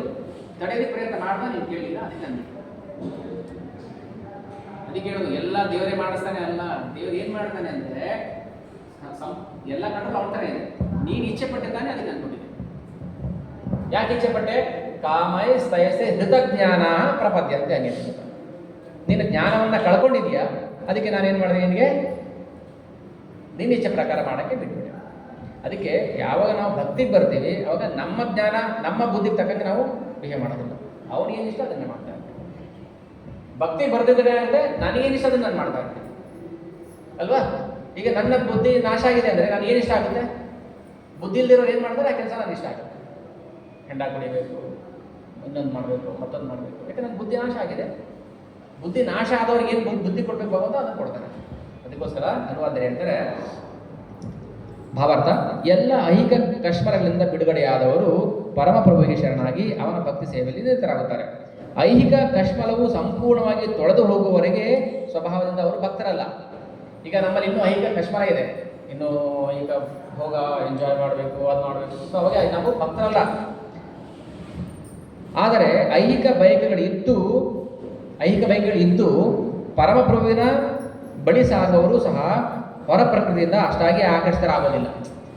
ಇವಾಗ ನಮಗೆ ಭಗವಂತ ಸೇವೆ ಮಾಡಬೇಕಂದಾಗ ಈ ಕಡೆ ಯಾವ ಅಲ್ಲಿ ಏನೋ ದುಡ್ಡು ಕೊಡ್ತಾರಂತೆ, ಹೋಗೋಕ್ಕಾಗುತ್ತೆ ನಮಗೆ. ಅವಾಗ ಈಗ ಇಲ್ಲಿ ಬರ್ತಾ ಇರ್ತೀವಿ ಒಳ್ಳೆಯ ಗೇಟಲ್ಲಿ, ಹೋಗ್ಬೇಡಿ ಬನ್ನಿ ಅಲ್ಲಿ ಏನೋ ಇದೆ, ಹೋಗ್ತೀವ ಅವಾಗ ಇಲ್ಲ. ಯಾಕೆಂದರೆ ಸಂಪೂರ್ಣ ನಾವು ಭಗವಂತನಿಗೆ ಆಕರ್ಷಿತರಾಗ್ಬಿಟ್ರೆ ಹೊರಗಿನ ಐಹಿಕ ಸುಖಗಳು ಬೇಡ ನಮಗೆ. ಏಕೆಂದರೆ ಸರಿಯಾದ ಗುರಿಯನ್ನು ಸಮೀಪಿಸುತ್ತಲೇ, ಇವಾಗ ಇದು ಸರಿಯಾದ ಗುರಿಯನ್ನು ಸಮೀಪಿಸುತ್ತಲೇ ಹತ್ತಿರ ಬರ್ತಿದಂಗೆ ಶೀಘ್ರವಾಗಿ ಅವರು ಎಲ್ಲ ಐಹಿಕ ಕಾಮದಿಂದ ಬಿಡುಗಡೆ ಹೊಂದುತ್ತಾರೆ. ಮನುಷ್ಯನು ಪರಿಶುದ್ಧ ಭಕ್ತನಾಗಿದ್ದು ಎಲ್ಲ ಐಹಿಕ ಬಯಕೆಗಳಿಂದ ಮುಕ್ತನಾಗಿರಲಿ ಅಥವಾ ಐಹಿಕ ಬಯಕೆಗಳು ಅವನಲ್ಲಿ ತುಂಬಿರಲಿ, ಐಹಿಕ ಬಯಕೆಗಳಿರಲಿ, ಆದರೂ ಐಹಿಕ ಕಶ್ಮದ ಸೋಂಕಿನಿಂದ ಬಿಡುಗಡೆಯನ್ನು ಬಯಸಲಿ. ಯಾವುದೇ ಸ್ಥಿತಿಯಲ್ಲಿದ್ದರೂ ಅವನು ವಾಸುದೇವನಿಗೆ ಶರಣಾಗತರಾಗಿ ಆತನನ್ನು ಪೂಜಿಸಬೇಕು ಎಂದು ಭಾಗವತದಲ್ಲಿ 2.3.10 ಅಕಾಮ ಸರ್ವಕಾಮೋವ ಮೋಕ್ಷಕಾಮ ಉದಾರದೇಹಿ ತೀವ್ರೇಣ ಭಕ್ತಿ ಯೋಗೇನ ಯಜೇತ ಪುರುಷಂ ಪರಂ. ಅವನಿಗೆ ಯಾವುದೇ ಬಯಕೆ ಇರಲಿ, ಐಹಿಕ ಬಯಕೆ ಇರಲಿ, ಮೋಕ್ಷಕಾಮ ಇರಲಿ, ಒಳ್ಳೆ ಕಂಪ್ನಿ ಕೆಲಸ ಸಿಗಬೇಕು ಅಂತ ಆಸೆ ಇರಲಿ, ಒಳ್ಳೆ ಹೆಂಡತಿ ಸಿಗಬೇಕು, ಒಳ್ಳೆ ಗಂಡ ಸಿಗಬೇಕು ಅಂತ ಆಸೆ, ಏನೇ ಆಸೆ ಇರಲಿ, ಅವನು ಭಗವಂತನನ್ನೇ ಆರಾಧನೆ ಮಾಡಬೇಕು. ಅಕಾಮ ಏನು ಆಸೆ ಇಲ್ಲದಿದ್ರೂ ಭಗವಂತನೇ ಆರಾಧನೆ ಮಾಡಬೇಕು. ಸರ್ವಕಾಮ ಏನೇ ಆಸೆ ಇದ್ರೂ ಭಗವಂತನೇ ಆರಾಧನೆ ಮಾಡಬೇಕು. ಮೋಕ್ಷಕಾಮ ಇದ್ರೂ ಕೂಡ ಭಗವಂತನನ್ನೇ ಆರಾಧನೆ ಮಾಡಬೇಕು. ಯಜೇತ ಪುರುಷಂ ಪರಂ. ಯಾರು ಪುರುಷಂ ಪರಂ ಅಂದರೆ ದೇವತಮ ಪರಮ ಪುರುಷ ಕೃಷ್ಣ. ನಿಮ್ಗೆ ಏನೇ ಬೈಕೆ ಇದ್ರೂ ಭಗವಂತನನ್ನೇ ಆರಾಧನೆ ಮಾಡಬೇಕು. ಭಾಗವತ ಹೇಳ್ತಾ ಇದೆ. ಆದರೆ ನಾವೇನು ಮಾಡ್ತೀವಿ, ನಮಗೆ ದುಡ್ಡು ಬೇಕಾದ್ರೆ ಲಕ್ಷ್ಮೀ ಪೂಜೆ ಮಾಡ್ತೀವಿ, ವಿದ್ಯೆ ಬೇಕಾದ್ರೆ ಸರಸ್ವತಿ ಪೂಜೆ ಮಾಡ್ತೀವಿ, ಇನ್ನೊಂದು ಪೂಜೆ ಮಾಡ್ತೀವಿ. ಯಾಕಂದರೆ ಕಾಮ ಸಹಿತ ಜ್ಞಾನ. ಅದಕ್ಕೆ ರಹಸ್ಯಗಳು ನಾವು ತಿಳ್ಕೋಬೇಕು. ಭಗವದ್ಗೀತೆ ಮೊದಲು ನಾವು ಭಗವದ್ಗೀತೆ ಚೆನ್ನಾಗಿ ಅರ್ಥ ಮಾಡ್ಕೊಂಡು ಪ್ರಯತ್ನ ಮಾಡಬೇಕು. ಪ್ರಯತ್ನ ಮಾಡಿದಾಗ ಏನಾಗುತ್ತೆ, ಭಗವಂತ ಅನುಗ್ರಹ ಮಾಡ್ತಾನೆ. ನಾವು ಪ್ರಯತ್ನ ಮಾಡ್ತೇವೆ ಸುಮ್ಮನೆ ಇಟ್ಕೊಂಡು ಬುದ್ಧಿ ಕೊಟ್ಟರೆ ಮಾಡ್ತೀನಿ ಅಂತ ಸುಮ್ಮನೆ ಕೂತ್ಕೊಂಡ್ರೆ, ನೀನು ಸುಮ್ಮನೆ ಕೂತ್ಕೊಳ್ಳೋಕೆ ಏನು ಬುದ್ಧಿ ಕೊಡಬೇಕು ಕೊಡ್ತಾನೆ ಅಲ್ವಾ. ಭಗವಂತ ಪ್ರತಿಯೊಬ್ಬರು ಹೃದಯದಲ್ಲಿ ಕೂತ್ಕೊಂಡು ಅವ್ನು ಏನು ಬೈಕ್ ಇದೆ ಭಗವಂತನಿಗೆ ಅರ್ಥ ಆಗುತ್ತೆ. ಈಗ ನನಗೆ ಏನು ಬೈಕ್ ಇದೆ, ಸುಮ್ಮನೆ ಕೂತ್ಕೋಬೇಕು ಅನ್ನೋ ಬೈಕ್ ನಾನು ಕೂತ್ಕೊಂಡು, ಸೊ ಬೈಕೆ ಅರ್ಥ ಆಯ್ತು ಕೃಷ್ಣಕ್ಕೆ. ಇವನ್ನ ಸುಮ್ಮನೆ ಕೂತ್ಕೊಳ್ಳೋಕೆ ಏನು ಮಾಡಬೇಕು, ಕೈ ಕಾಲು ಮುಗಿದ್ಬಿಟ್ಟು ಎಲ್ಲರೂ ಕೂಡಿಸ್ಬೇಕು, ಕೂರಿಸ್ತಾರೆ. ಅವಾಗ ಸುಮ್ಮನೆ ಕೂತ್ಕೊಳ್ಳೋಕ್ಕಾಗತ್ತೆ ನಾವು. ಅಂದರೆ ಭಗವಂತ ಎಲ್ಲ ಮಾಡೋದಿಲ್ಲ, ನಿಮ್ಮ ಇಚ್ಛೆಗೆ ತಕ್ಕಂಗೆ ಭಗವಂತ ಅನುಗ್ರಹ ಮಾಡ್ತಾನೆ. ಈಗ ನಮಗೆ ಮಾಡೋಕ್ಕೆ ಶಕ್ತಿ ಇಲ್ಲ, ಆದರೆ ಇಚ್ಛೆ ಇದೆ, ನಾನು ಭಗವಂತನ ಸೇವೆ ಮಾಡಬೇಕು, ನಾನು ಭಗವಂತನ ಧಾಮಕ್ಕೆ ಹೋಗ್ಬೇಕು, ಭಗವಂತನ ಜೊತೆ ಆಟ ಆಡಬೇಕು, ಇಚ್ಛೆ ಇದೆ. ಆ ಇಚ್ಛೆ ಸ್ಟ್ರಾಂಗ್ ಆಗಿ ಇಟ್ಕೊಂಡ್ರೆ ಭಗವಂತ ಏನು ಮಾಡ್ತಾನೆ, ಅದಕ್ಕೆ ಏನು ಅನುಕೂಲ ಮಾಡ್ಕೊಳ್ಬೇಕು ಮಾಡ್ತಾನೆ. ಅರ್ಥ ಆಗ್ತಿಲ್ಲ. ಇಚ್ಛೆ ಭಗವಂತ ಪ್ರತಿಯೊಬ್ಬರು ಕೊಟ್ಟಿದ್ದಾನೆ, ಆ ಇಚ್ಛೆಗೆ ಅವ್ನು ಕೈ ಹಾಕೋದಿಲ್ಲ. ಈಗ ನೀವು ಮಕ್ಕಳಿಗೆ ತಟ್ಟೆ ಅನ್ನ ಹಾಕೋ, ಅದು ಮಕ್ಕಳ ಹಿಂಗೆಲ್ಲ ತಿಳ್ಕೊಂಡು ಚೆಲ್ತಾರೆ ಅಲ್ವಾ. ಅದಕ್ಕೆ ಸ್ವತಂತ್ರ ಕೊಟ್ಬಿಟ್ಟಿದ್ದೀರ. ಆ ಸ್ವತಂತ್ರವನ್ನು ನೋಡಿ ನಾವು ಎಂಜಾಯ್ ಮಾಡ್ತಾ ಇರ್ತೀವಿ. ನಾವು ಹೋಗಿ ತಿನ್ನಿಸ್ಬೋದು, ಹಿಂಗೆಲ್ಲ ಮಾಡಬಾರ್ದು ಚೆಲ್ಬಾರ್ದು ಅಂತ ತಿನ್ನಿಸ್ಬೋದು. ಆದರೆ ನಾವೇನು ಮಾಡ್ತೀವಿ, ಮಕ್ಕಳಿಗೆ ಬಿಟ್ಬಿಡ್ತೀವಿ ನಾವು. ಹಾಗೆ ಭಗವಂತ ನಮ್ಮನ್ನು ಬಿಟ್ಬಿಟ್ಟಿದ್ದಾನೆ, ಇಚ್ಛೆ ಕೊಟ್ಟು ಬಿಟ್ಟಿದ್ದಾನೆ. ನೀನು ಚೆಲ್ಲಾದ್ರೂ ಚೆಲ್ಕೋ, ಅಥವಾ ಚೆನ್ನಾಗಾದ್ರೂ ನೀನು ಏನು ಮಾಡ್ಕೋ, ಅದೇ ನೀವು ಏನು ಮಾಡೋದು ತಕ್ಕಂಗೆ ಫಲ. ಇದಿಷ್ಟೇ ಸಾರಾಂಶ. ಅಂದರೆ ಇಚ್ಛೆ ನಾವೇ ಕೊಡಬೇಕು. ಪ್ರತಿಯೊಂದು ಜೀವಿಗೂ ಭಗವಂತ ಸ್ವತಂತ್ರ ಕೊಟ್ಟಿದ್ದಾರೆ. ಅದನ್ನ ದುರುಪಯೋಗಪಡಿಸ್ಕೊಂಡ್ರೆ ನಾವು ಎಲ್ಲರೂ ಭಗವಂತನ ಆಗೋದಿಲ್ಲ. ನಮ್ಮ ಪ್ರಯತ್ನ ಮಾಡಿ, ನಮ್ಮ ಇಚ್ಛೆಗೆ ತಕ್ಕಂಗೆ ನಾವು ಪ್ರಯತ್ನ ಮಾಡಿ ಮೇಲೆ ಆಮೇಲೆ ನಾವು ಭಗವಂತನ ಈ ಶ್ಲೋಕದಲ್ಲಿ ರಹಸ್ಯ ಅರ್ಥ ಹಾಗೆ. ಇನ್ನೊಂದೇನಾಗ್ತಿದ್ವಿ, ತಮ್ಮ ಆಧ್ಯಾತ್ಮಿಕ ಅರಿವನ್ನು ಕಳೆದುಕೊಂಡ ಅಷ್ಟು ಬುದ್ಧಿಶಾಲಿಗಳಲ್ಲದವರು ಐಹಿಕ ಬಯಕೆಗಳ ಶೀಘ್ರ ಪೂರೈಕೆಗಾಗಿ ದೇವತೆಗಳ ಆಶ್ರಯ ಪಡೆಯುತ್ತಾರೆ. ಸಾಮಾನ್ಯವಾಗಿ ಇಂಥವರು ದೇವತಮ ಪರಮಪುರುಷನ ಬಳಿಗೆ ಹೋಗುವುದಿಲ್ಲ, ಏಕೆಂದರೆ ಅವರು ಕೆಳಮಟ್ಟದ ಪ್ರಕೃತಿ ಗುಣದಲ್ಲಿದ್ದಾರೆ. ಈ ಕಾರಣದಿಂದ ಅವರು ವಿವಿಧ ದೇವತೆಗಳನ್ನು ಪೂಜಿಸುತ್ತಾರೆ. ಆ ಪೂಜೆಯ ಹಲವು ನಿಯಮ ನಿಬಂಧನೆಗಳನ್ನು ಅನುಸರಿಸಿ ತೃಪ್ತರಾಗುತ್ತಾರೆ. ದೇವತೆಗಳನ್ನು ಪೂಜಿಸುವವರು ಸಣ್ಣ ಪುಟ್ಟ ಅಪೇಕ್ಷೆಗಳಿಂದ ಪ್ರೇರಿತರಾಗುತ್ತಾರೆ. ಪರಮ ಗುರಿಯನ್ನು ಮುಟ್ಟುವುದವರು ಹೇಗೆ ಎಂದು ತಿಳಿಯರು. ಆದರೆ ಪರಮಪ್ರಭುವಿನ ಭಕ್ತನು ದಾರಿ ತಪ್ಪುವುದಿಲ್ಲ.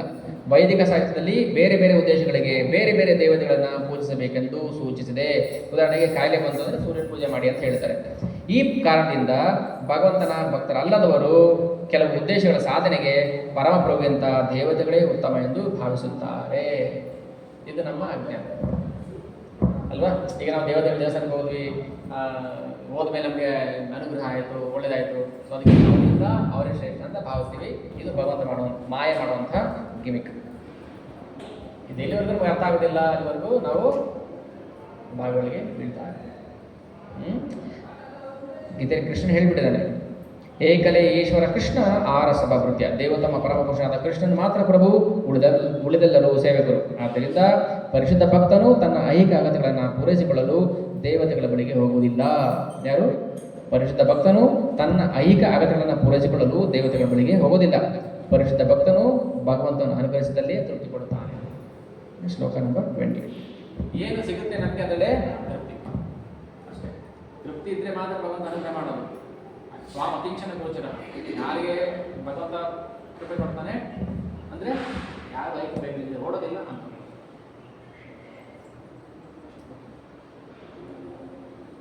ಎಂದು ರಸವಳಗ ಹೋಗ್ತದೆ ಎರಡು ಶ್ಲೋಕದ ಅರ್ಥ. ಬಹುನಾಂ ಜನ್ಮನಾಮಂತೆ ಜ್ಞಾನವಾನ್ ಮಾಂತೆ ವಾಸುದೇವ ಸನ್ನಿಧಿ ಸಮಾತ್ಮ ಸುಲಭ ಕಾಮಯ ಸಹಿತ ಜ್ಞಾನ ಪ್ರಪಂಚಂತೆ ಅನ್ಯ ದೇವತಾ ತಮ್ಮ ತಮ್ಮ ನಿಯಮಾಸಾಯ ನಿಯತ ಪ್ರಕಟಿಸಿ 719-720 ಮನೆಗೆ ಹೋಗಿ ಓದಿ ಅರ್ಥ ಮಾಡಿ ಆ ಶ್ಲೋಕದ ಮೇಲೆ ಧ್ಯಾನ ಮಾಡಿ, ಮೆಡಿಟೇಟ್ ಮಾಡಿ. ಯಾಕೆ ಈ ಥರ ಹೇಳ್ದ ಕೃಷ್ಣ? ಮತ್ತೆ ಎಷ್ಟೋ ಜನ ದೇವತೆಗಳು ಭಕ್ತಿ ಮಾಡ್ತಾರಲ್ಲ, ಅವರೆಲ್ಲರೂ ಯಾರು ದೇವತೆಗಳು ಭಕ್ತಿ ಮಾಡ್ತಾರವರು? ಯಾಕಂದ್ರೆ ಕೃಷ್ಣ ಜ್ಞಾನ ಹೋಗಿದ್ದಾರೆ, ಜ್ಞಾನ ಇಲ್ಲ ಅಂದಮೇಲೆ ಮತ್ತೇನು ಮಾಡ್ತಾರೋ ಅದೇನು ನಿಧಾನಕ್ಕೆ ಅರ್ಥ ಆಗುತ್ತೇವಲ್ಲ. ಒಂದೇ ಸಲ ಅರ್ಥ ಆಗಿಲ್ಲ ಅಂತ ನಾವು ಕೃಷ್ಣ ಭಕ್ತಿಯಿಂದ ಹಿಂದೆ ಹೋಗಬಾರ್ದು. ನಿಧಾನಕ್ಕೆ ಅರ್ಥ ಆಗುತ್ತೆ. ನಮಗೂ ಹಿಂದೆ ಓದೋದಕ್ಕೆ ತುಂಬ ಅವಕಾಶ ಇತ್ತು. ಕೃಷ್ಣ ಪ್ರಜ್ಞೆಯಿಂದ ವಾಪಸ್ ಆಗೋದಕ್ಕೆ ತುಂಬ ಅವಕಾಶ ಇತ್ತು, ಬಿಡಲಿಲ್ಲ ಅಷ್ಟೇ. ಯಾಕೆಂದರೆ ನಮ್ಮ ಪ್ರಯತ್ನ ಭಗವಂತನ ಕೃಪೆ ಏರಿದೆ ಅಂತ ಅನ್ಕೊಂಡು ವಾಪಸ್ ಹೋಗೋದಕ್ಕೆ ತುಂಬ ಅವಕಾಶ ಇರುತ್ತೆ. ಯಾಕಂದರೆ ನಾವೇನು ಮಾಡ್ತೀವಿ, ಮಾಯ ಏನು ಮಾಡ್ತಾರೆ ಅಂದರೆ, ಈಗ ನಾನು ಏನೋ ಒಂದು ಅಂದ್ಕೊಂಡಿರ್ತೀನಿ ಅಂತ ತಿಳ್ಕೊಳ್ಳಿ, ಅದು ಆಗುತ್ತಾ ಇಲ್ವೋ ಅಂತ ನಾನು ಪರೀಕ್ಷೆ ಮಾಡ್ತೀನಿ. ಉದಾಹರಣೆ ಒಂದನೇ ಕ್ಲಾಸ್ ಹೇಳ್ತಾ ಇದೆ, ಅದು ಆಗುತ್ತೆ ಇಲ್ವ ಅಂತ ನಾನು ಫಸ್ಟ್ ಪರೀಕ್ಷೆ ಮಾಡ್ತೀನಿ, ನೋಡ್ತೀನಿ ಅದು ಆಗಲ್ಲ, ಅವಾಗ ನಾನು ಸೊ ಮಾಯ ಏನು ಮಾಡಿದ್ರೆ ಗಿಮಿಕ್ ಮಾಡ್ತಾರೆ, ಒಂದು ಆಟ ಆಡ್ತಾರೆ. ಒಂದ್ಸಲ ಕೃಷ್ಣ ಪಡೆಯಿಂದ ಆಚೆ ಹೋದರೆ ಮತ್ತೆ ಅವನು ತುಂಬ ಸ್ವಲ್ಪ ನಿಧಾನ ಆದರೂ ಪರವಾಗಿಲ್ಲ, ಧೈರ್ಯ ಇರಲಿ, ದೃಢತೆ ಇರಲಿ. ಇವತ್ತಲ್ಲ ನಾಳೆ ನನಗೆ ಕೃಷ್ಣ ಅನುಗ್ರಹ ಮಾಡೇ ಮಾಡ್ತಾನೆ.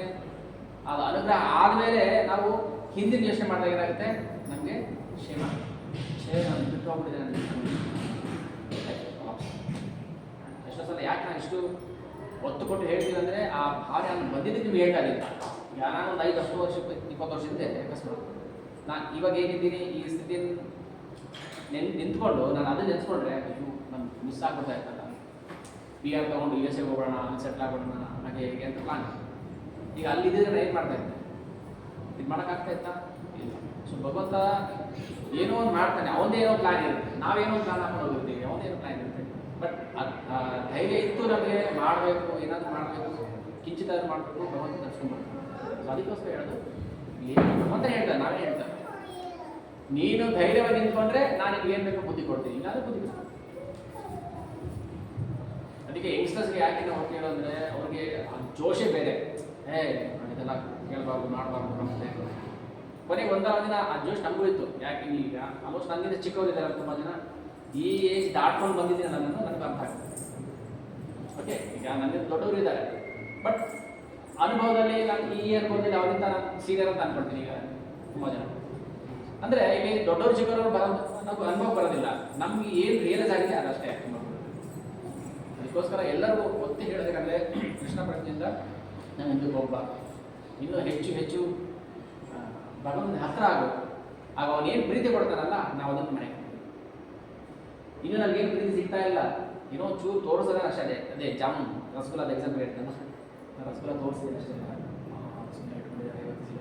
ಬಟ್ ಇಟ್ಕೊಂಡು ಹಂಗೆ ವಾಪಸ್ ಇಟ್ಕೊಂಡ್ರೆ ತಿನ್ಬೇಕು ಅನ್ನೋ ಆಸೆ ಬರುತ್ತಲ್ಲ, ತಿನ್ಬೇಕು ಅನ್ನೋ ಆಸೆ ಬಂದಾಗಲೇ ತಗೋತಾ, ಅದಕ್ಕೋಸ್ಕರ ಆಸೆ ಒಳಗಿಂದ ಬರಬೇಕು. ಬಟ್ ಹೆಚ್ಚು ಕಡಿಮೆ ಒಂದು ತಿಂಗಳಾಯ್ತು, ಒಂದು ತಿಂಗಳಿಂದ ನಾವು ಜಗನ್ನಾಥ ಲೀಲೆಯಲ್ಲಿ ಆ ಭಕ್ತರು ಈ ಥರ ಭಕ್ತರಿದಾರ, ಈ ಥರದವ್ರಿಗೂ ಭಗವಂತ ಅನುಗ್ರಹ ಮಾಡ್ತಾನೆ ಅಂತ ಅನ್ಸುತ್ತೆ. ಚಂಡಾಳಿ ಅವಳು ಏನು ಗೊತ್ತಿಲ್ಲ, ಯಾವ ಶಾಸ್ತ್ರ ಏನು ಗೊತ್ತಿಲ್ಲ, ಆದರೆ ಭಗವಂತನ ಅಷ್ಟೇ ಪ್ರೀತಿ ಮಾಡ್ತಾರೆ. ಅಂದರೆ ದೇವರು ಯಾರಂತ ಗೊತ್ತಿದ್ದನೂ ಪ್ರೀತಿ ಮಾಡ್ತಾರೆ. ಈಗ ಸಣ್ಣ ಮಾಡ್ತಿದ್ದಾರೆ ನೋಡಿ, ಮಗುಗೆ ಎಂಜಾಯ್ ಮಾಡ್ತಾರೆ, ಕೃಷ್ಣ ಆಗೋದಿಲ್ಲ ಅವರಿಗೆ, ಏನು ಹೇಳ್ಕೊಟ್ರು ಅಂದರೆ ಒಳಗಡೆ ಪ್ರೀತಿ ಇರುತ್ತೆ, ಹಿಂದಿನ ಜನಗಳು ಕ್ಯಾರಿ ಆಗಿರುತ್ತೆ ಅಲ್ಲ, ಅದಕ್ಕೆ ಬೆಳೆಸ್ಕೋಬೋದು. ಅದಕ್ಕೆ ಈ ಜನ ತಲಾದರೂ ಪರವಾಗಿಲ್ಲ, ನಾವು ಕೃಷ್ಣ ತಂದೆಯನ್ನು ಇದು ಮಾಡ್ತೀವಿ. ಅದು ಫಲ ಕೊಡೋದು ಯಾವಾಗ 10 ವರ್ಷ ಆದಮೇಲೆ ಹಣ್ಣು ಕೊಡುತ್ತೆ ಅಂದ್ಬಿಟ್ಟು ನಾವು ಫಲ ಹಾಕದೇ ಇರೋದಕ್ಕಾಗಲ್ಲ, ಬೀಜ ಹಾಕಿ. ಅದಕ್ಕೆ ಮಕ್ಕಳು ಯಂಗ್ಸ್ಟರ್ಸ್ ಜಾಸ್ತಿ ಜನ ಬರಬೇಕು. ಓಕೆ, ಯಂಗ್ಸ್ಟರ್ಸ್ ಬಂದಾಗ ಏನಾಗುತ್ತೆ, ದೊಡ್ಡವ್ರಿಗೆ ಮೋಟಿವೇಟ್ ಆಗುತ್ತೆ, ನಾವು ಮಾಡೋಣ ಅಂತ.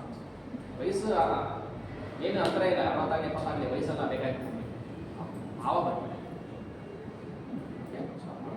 ಏನೋ ಡೌಟ್ಸ್ ಎಲ್ಲ ಕೇಳ್ಬೋದು.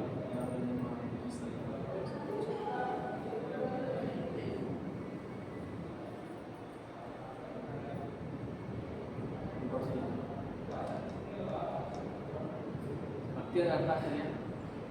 ನೀವು ಫಸ್ಟೇ ಬಂದ್ರಿ ಸರ್, ನನ್ನ ಪರಿಚಯ ಮಾಡಿಸಿ. ನಿಮ್ಮ ಹೆಸರು ಗೋಪಿ. ಗೋಪಿ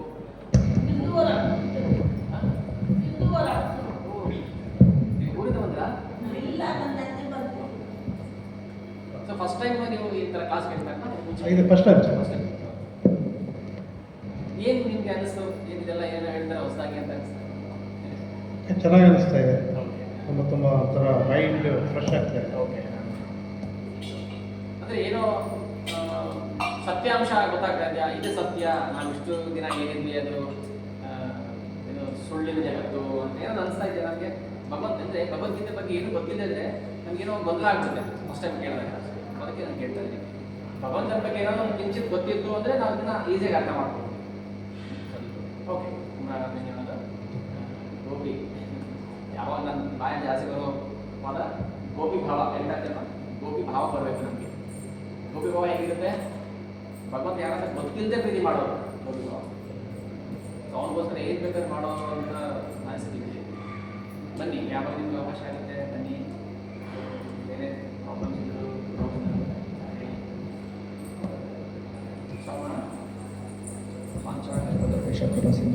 जगन्नाथ पावनेभ्यो वैष्णवेभ्यो नमो नमः। जगद्गुरुश्रील प्रभुपाद की जय। ಒಂದು ಇನ್ಫಾರ್ಮೇಷನ್, ಈಗ ಜಗನ್ನಾಥ ರಥಯಾತ್ರೆ ಆಯ್ತಲ್ಲ, ಇವತ್ತೇನು ವಿಶೇಷ?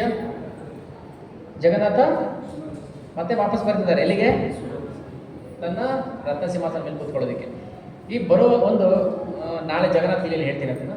ಪ್ರಸಾದ ಬಂತು. ಜೈ ಜಗನ್ನಾಥ ಇವತ್ತು ಚಿನ್ನದ ವೇಷ ಹಾಕೋತಾನೆ.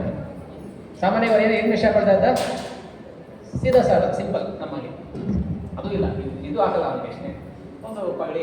ಇವತ್ತು ಚಿನ್ನದ ವೇಷ ಹಾಕ್ತಾರೆ, ಅದಕ್ಕೆ ಶುನಾವೇಷ ಅಂತ ಹೇಳ್ತಾರೆ. ಶುನಾವೇಷ ಅಂತ ಹೇಳ್ತಾರೆ.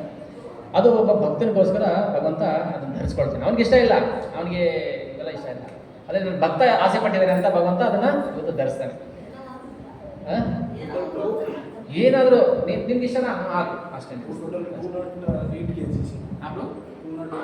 ಹಾಂ, ಸಾಮಾನ್ಯವಾಗಿ ಗ್ರಾಮ್ ಲೆಕ್ಕ ಅಲ್ಲ, ಸುಮಾರು 250 kg ಚಿನ್ನ ಹಾಕ್ತಾರೆ. 250 kg ಚಿನ್ನ ಹಾಕ್ತಾರೆ. ಇವತ್ತು ಒಂದಿನ ಮಾತ್ರ, ವರ್ಷ ಒಂದೇ ದಿನ. ಮತ್ತೆ ಆಮೇಲೆ ಜಗನ್ನಾಥ ಇಷ್ಟಪಡೋದು. ಆಮೇಲೆ ಜಗನ್ನಾಥ ಗುಂಡಿಚ ಮಂತ್ರೆ ಹೋಗ್ತಿರ್ತಾರಲ್ಲ, ಅವಾಗ ಒಂದು ಸಮಾಧಿ ಹತ್ರ ನಿಂತ್ಕೊಳ್ತಾರೆ ಜಗನ್ನಾಥ. ಒಂದು ಸಮಾಧಿ ಹತ್ರ ಅಲ್ಲೇ ಕುರಿ. ಮತ್ತೆ ಏನು ಹೆಸರು? ಸಾಲ್ವೆ, ಸತ್ತ ಸಾಲ್ವೆ. ಅದೊಂದು ಭಜನೆ ಮಾಡೋಣ ಅನ್ಕೊಂಡ್ವಿ. ಭಕ್ತ ಸಾಲ್ವೆಗಳು ಮುಸ್ಲಿಮು, ಅದು ಅಮ್ಮ ಬ್ರಾಹ್ಮಣಿ, ಅಪ್ಪ ಮುಸ್ಲಿಂ. ಅದು ನಾನು ಬೆಳಿಗ್ಗೆ ಹೇಳ್ತೀನಿ, ಜಸ್ಟ್ ನಿಮ್ಗೆ ಇನ್ಫಾರ್ಮೇಶನ್ ಕೊಡ್ತಾ ಇದ್ದೆ. ಭಗವಂತ ರಥಯಾತ್ರೆ ಮಾಡ್ಕೊಂಡು ಹೋಗ್ಬೇಕಂದ್ರೆ ಅಲ್ಲಿ ನಿಂತ್ಕೋತಾನೆ. ಯಾರು ಎಷ್ಟು ಬರೋದಿಲ್ಲ, ನೀವು 1000 ಆನೆಗಳು ಕಟ್ಟಿ ಹೇಳಿಸಿ ಅಲ್ಲಿಂದ ಮುಂದೆ ಜಗದಿಲ್ಲ. ಯಾಕೋಸ್ಕರ? ಯಾಕೆಂದ್ರೆ ನನ್ನ ಭಕ್ತ ಬರಬೇಕು, ಅವ್ನು ಬಂದ್ಮೇಲೆ ನಾನು ಮೂವ್ ಆಗ್ತೀನಿ. ಸೊ ಹಾಗೆ ಬೃಂದಾವನದಿಂದ ವಾಪಸ್ ಬರ್ಬೇಕಾದ್ರೆ ಭಕ್ತ ಸಾಲ್ಬೇಕು, ಇಲ್ಲಿ ಕುರಿನಲ್ಲಿ ರಥ ನಡೀತಾ ಇರುತ್ತೆ, ಅವ್ನು ಬರೋ ತನಕ ರಥ ಹೋಗಲ್ಲ. 7 ರಾತ್ರಿ 7 ಹತ್ತು ಅಲ್ಲೇ ನಿಂತಿರುತ್ತೆ ರಥ, ಅಲ್ಲೇ ಪೂಜೆ, ಅಲ್ಲೇ ಎಲ್ಲ ಅವನಿಗೆ ಭಗವಂತನಿಗೆ. ಅಂದರೆ ಭಕ್ತರಿಗೋಸ್ಕರ, ಮುಸ್ಲಿಂ ಭಕ್ತರಿಗೋಸ್ಕರ ಭಗವಂತ ಅವನಿಗೆ ಜಾತಿ ಗೀತಿ ಭೇದ ಇಲ್ಲ. ಯಾರು ಎಷ್ಟು ಪ್ರೀತಿ ಮಾಡ್ತಾರೆ ಅದಕ್ಕೆ ತಕ್ಕ ಭಗವಂತ ಅಂತ ಮಾಡ್ತಾರೆ. ಅವನಿಗೋಸ್ಕರ ಭಗವಂತ ವೇಟ್ ಮಾಡ್ತಾನೆ, ನಾವು ಭಗವಂತರಿಗೋಸ್ಕರ ವೇಟ್ ಮಾಡಬೇಕಲ್ವ? ಅವನು ಉಲ್ಟಾ, ಭಕ್ತರಿಗೋಸ್ಕರ ಭಗವಂತ ವೇಟ್ ಮಾಡ್ತಾನೆ. ನಾಳೆ ಇಲ್ಲಿ ಅದನ್ನ ಹೇಳಿ ಭಕ್ತ ಸಾಲಬೇಕು. ಆಮೇಲೆ ಅವರು ಒಡಿಯಾದಲ್ಲಿ ಅನೇಕ ಏನು ರಚನೆಗಳನ್ನು ಮಾಡ್ತಾರೆ, ಕೀರ್ತನೆಗಳು. ಇವಾಗ ಈಗಲೂ ಅಲ್ಲಿ ಭಕ್ತ ಸಾಲಬೇಕು ಸಮಾಧಿಗೆ ಹೋಗಿ ಪೂಜೆ ಮಾಡ್ತಾರೆ. ಕುಸ್ತಿ ಮಾಡಿದ್ರು ಕೂಡ ದೊಡ್ಡ ದೊಡ್ಡ ಮಹಾರಾಜರೆಲ್ಲ ಹೋಗ್ತಾರೆ. ಮಹಾರಾಜರೇ ಸನ್ಯಾಸಿಗಳು. ದೇವರಿಗೆ ಭಗವಂತ ಭಕ್ತರನ್ನ ಹೇಗೆ ಉದ್ಧಾರ ಮಾಡ್ತಾನೆ, ಅವ್ರು ಹೇಗೆ ಗ್ಲೋರಿಫೈ ಮಾಡ್ತಾನೆ. ಸೊ ಅದಕ್ಕೆ ಅವ್ರ ಲೀಲೆಗಳು ಅವ್ರ ಮನಸ್ಸಿಗೆ ಹೃದಯಕ್ಕೆ ಹಂಗೆ ನಾಳೆ ಓಕೆ. ಜೈ